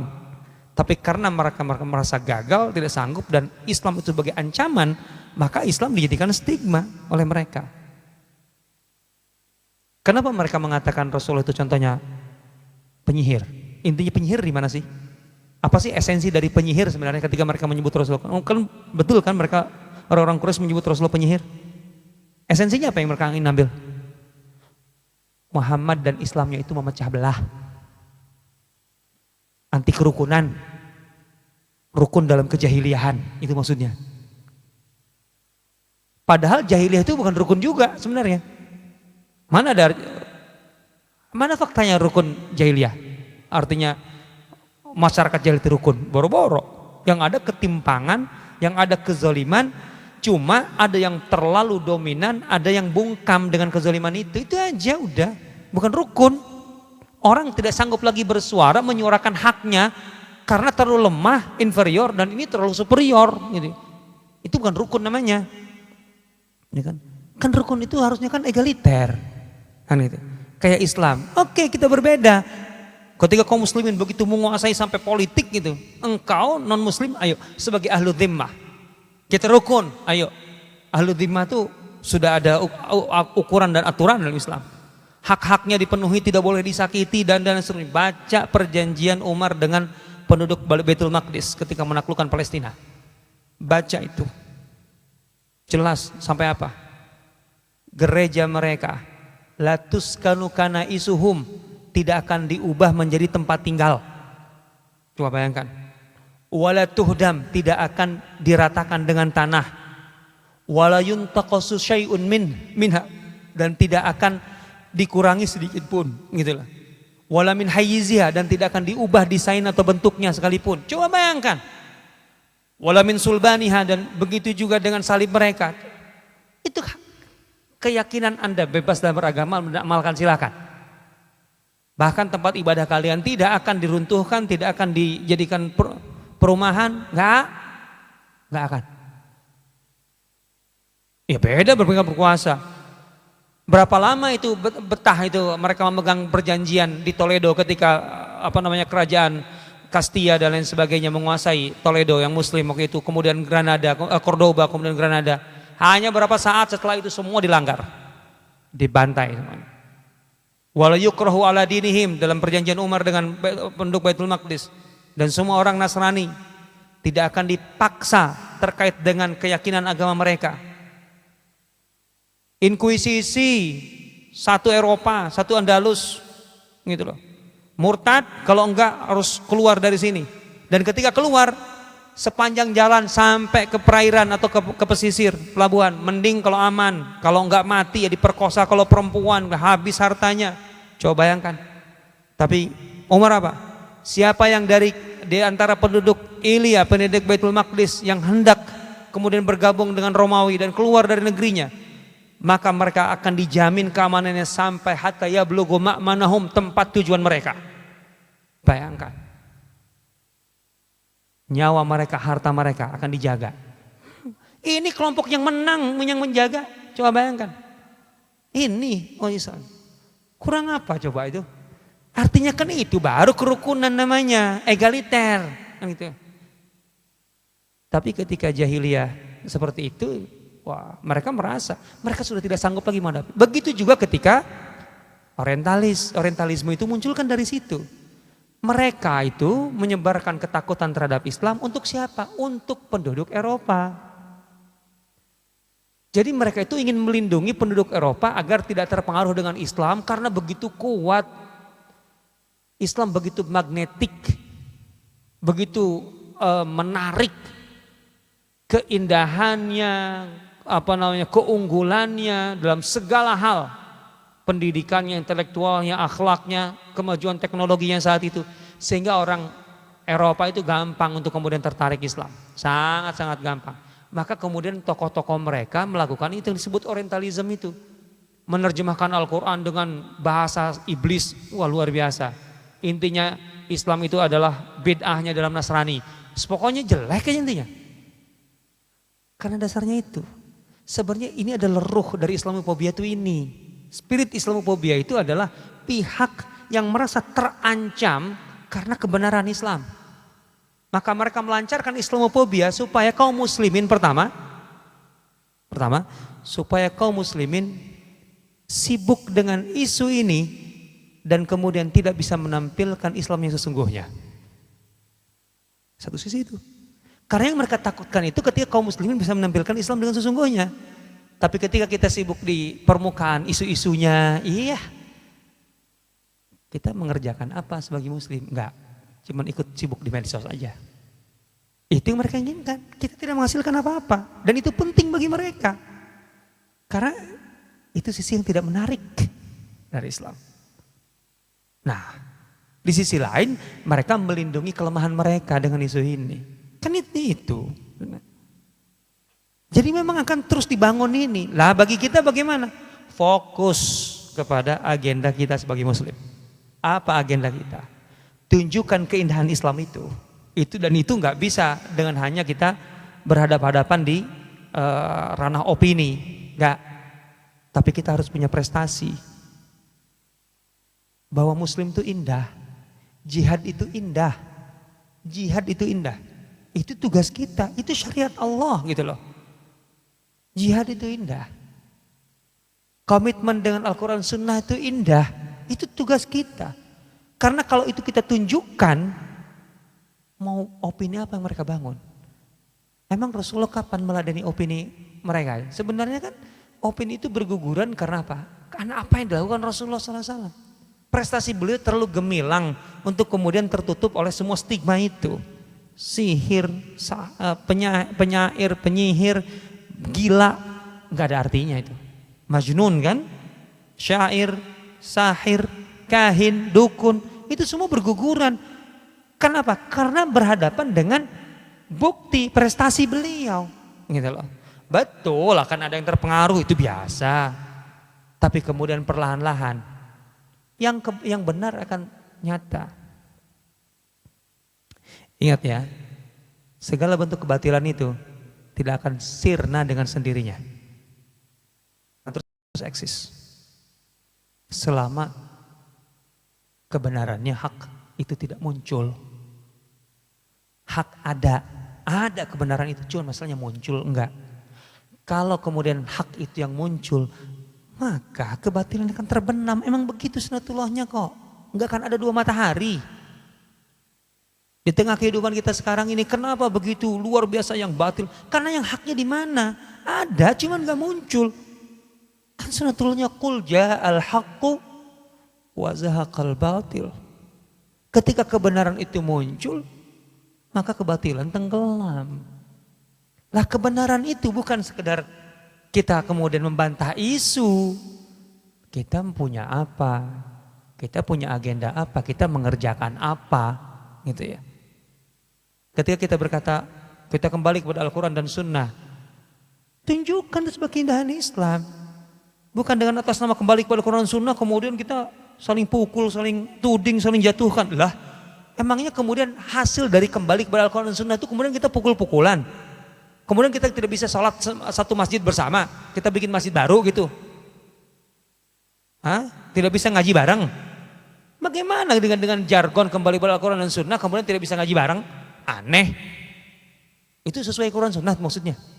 Gak bisa. Itu dia, di situ letaknya. Gitu. Nah, itu yang kita bangun. Insya Allah menurut saya dengan begitu, itu akan sirna kok. Gitu ya. Artinya kita hadapi permainan isu itu ya sambil ini aja lah, sambilan aja lah. Jangan terlalu menguras semua tenaga. Tenaga kita itu 80%-nya itu untuk membangun keindahan Islam. Yang 20%-nya untuk menghadapi yang tadi itulah riak-riak itu. Ini semua ngikuti rentak yang dimainkan orang lain. Jangan begitu. Kita tidak akan melakukan apa-apa dan begitu kok. Justru yang mereka takutkan itu ketika kita melakukan sesuatu, kan gitu. Nah ini dia, asiknya di sini. Kita lihat model Rasulullah SAW gitu, atau Rasulullah sebagai model, Rasulullah sebagai patokan, beliau sebagai model. Dari masa ke masa, ketika umat ini bisa kembali mengambil titik terindah, gitu ya, dari apa yang dicontohkan Rasulullah SAW, hasilnya luar biasa. Terpuruk-terpuruknya umat Islam 100 tahun setelah Rasulullah wafat. Ya. Banyak kritikan yang luar biasa sepanjang sekitar hampir 60 tahun lah. Kritikan yang luar biasa tentang Bani Umayyah. Ketika Umar bin Abdul Aziz tampil, gitu ya, mengembalikan kepada track. Kan kelihatan indahnya Islam. Ketika Umar bin Abdul Aziz naik itu. Dengan apa? Dengan tadi mewujudkan agenda-agenda Islami. Coba. Bagi Umar bin Abdul Aziz, berkurangnya pajak itu tidak berarti apa-apa. Padahal kan diantara instrumen pajak itu kan jizyah. Jizyah itu non muslim yang tinggal di wilayah Islam dan itu jumlahnya besar sekali dan itu menghasilkan pajak, devisa negara. Gara-gara Umar bin Abdul Aziz yang begitu luar biasa itu banyak berbondong-bondong dalam waktu yang sangat-sangat berdekatan orang-orang non muslim kemudian menjadi masuk Islam. Dan itu otomatis secara ekonomi kehilangan sumber pendapatan pajak. Otomatis dari bayar jizyah jadi nggak bayar jizyah kan karena masuk Islam. Itu pengaduan dari daerah tuh. Kita kehilangan pendapatan karena banyak non muslim yang kemudian masuk Islam. Kehilangan pendapatan pajak. Kalau negara kehilangan pendapatan pajak gimana? Nggak jalan, shutdown Indonesia. Coba kalau target pajak nggak nyampe, cuma 50%. Shutdown, dari mana kemudian nyari defisitnya itu? Gitu. Apa kata Umar bin Aziz? Kenapa emangnya? Jangan takut, jangan khawatir itu. Memang target kita kan bukan untuk kumpulin duit. Kita berkuasa itu bukan supaya dapat uang banyak, enggak. Allah itu memunculkan kita sebagai apa? Duat, mengajak kepada kebenaran manusia supaya dapat hidayah, bukan jubat sebagai penarik uang rakyat. Gak apa-apa. Kalau gara-gara pajak itu berkurang dan uang negara berkurang, gak masalah. Aku gak digaji juga gak apa-apa, kata Umar bin Abdul Aziz. Itu aku akan jadi petani. Kemudian dengan hasil tanganku aku makan. Itu untuk membekaliku sebagai khalifah kalian. Coba kayak gitu. Asik banget kan? Tapi ternyata kan bukan hanya begitu. Umar bin Abdul Aziz kemudian menciptakan mekanisme ekonomi dengan berkurangnya pajak. Justru kesejahteraan rakyat atau negara meningkat. Loh kok bisa? Nah itu dia. Memang nggak bisa pakai logika kita sekarang. Dikurangi pajak tapi kemudian rakyat sama sejahtera. Negara kemudian berjalan. Susah ya? Lah kesejahteraan atau kesuksesan Umar dalam bidang ekonomi bin Abdul Aziz ini sampai sanggup atau berhasil menaikkan standar orang miskin. Jadi tahun lalu orang miskin itu standarnya gini. Standarnya ya kalau levelnya level 5 lah gitu ya.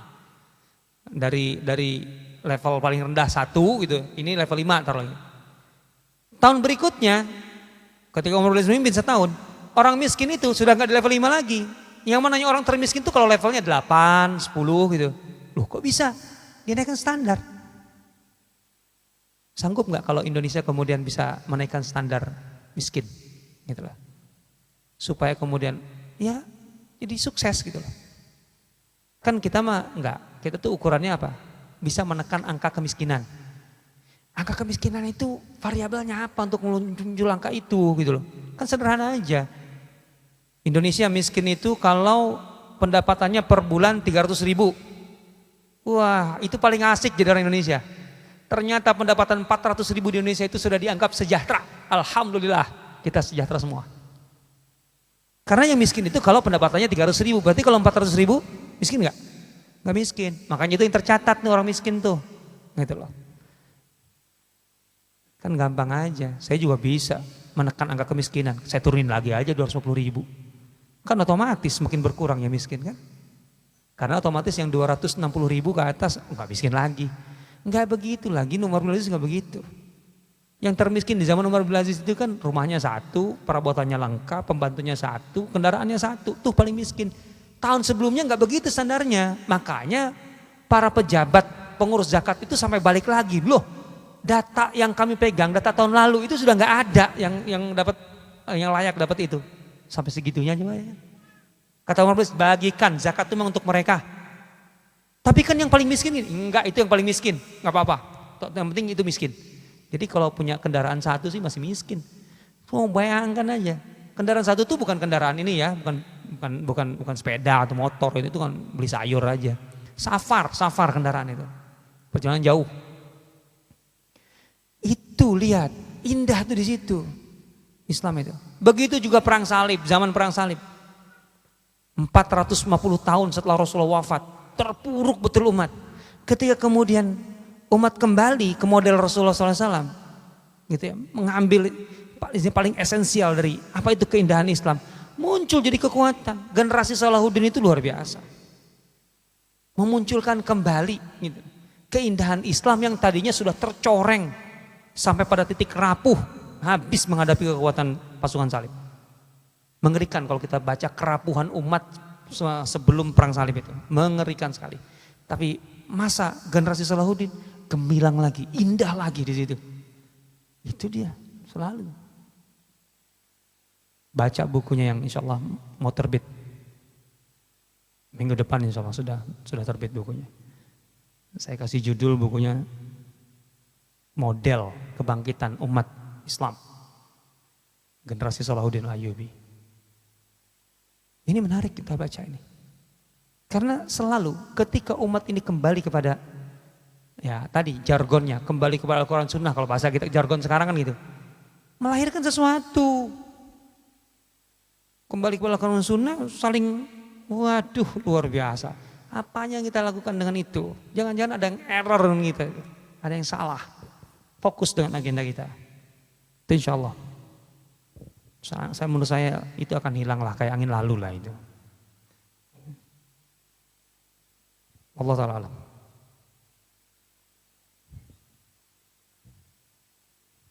Sekian Ustaz. Alhamdulillah. Kalau sudah. Jangan dipaksakan. Ya Ustaz, alhamdulillah ya, ilmu yang Ustaz sampaikan luar biasa. Reminder sekali lagi buat teman-teman yang hadir hari ini, insya Allah kita akan mengadakan Islamic Leadership Academy. Reminder, hingga saat ini yang sudah terdaftar baru sebulan sekitar 150 orang. Bagi teman-teman yang ingin nanti daftar, bisa ada pre-registration di Bitly kami, ada kontak person untuk ikhwan dan akhwat. Next. Nah, ini seperti ini. Jadi bisa registrasi di sini di Bitly, terus ada ikhwan akhwat untuk kontak personnya. Tema yang kita hadirkan adalah Leader in You. Semoga ini menjadi sebuah makanan ruhiyah kita untuk Islamic Leadership Academy Next. Semoga teman-teman bisa daftar langsung, dan intinya teman-teman bisa langsung follow Instagram Young Islamic Leader. Mungkin itu aja Ustaz. Sekian, mari kita tutup dengan doa kafaratul majlis. Subhanakallahumma wa bihamdika asyhadu alla ilaha illa anta astaghfiruka wa atubu ilaik. Terima kasih teman-teman semua yang kehadiran jauh-jauh dari Jonggol. Semoga teman-teman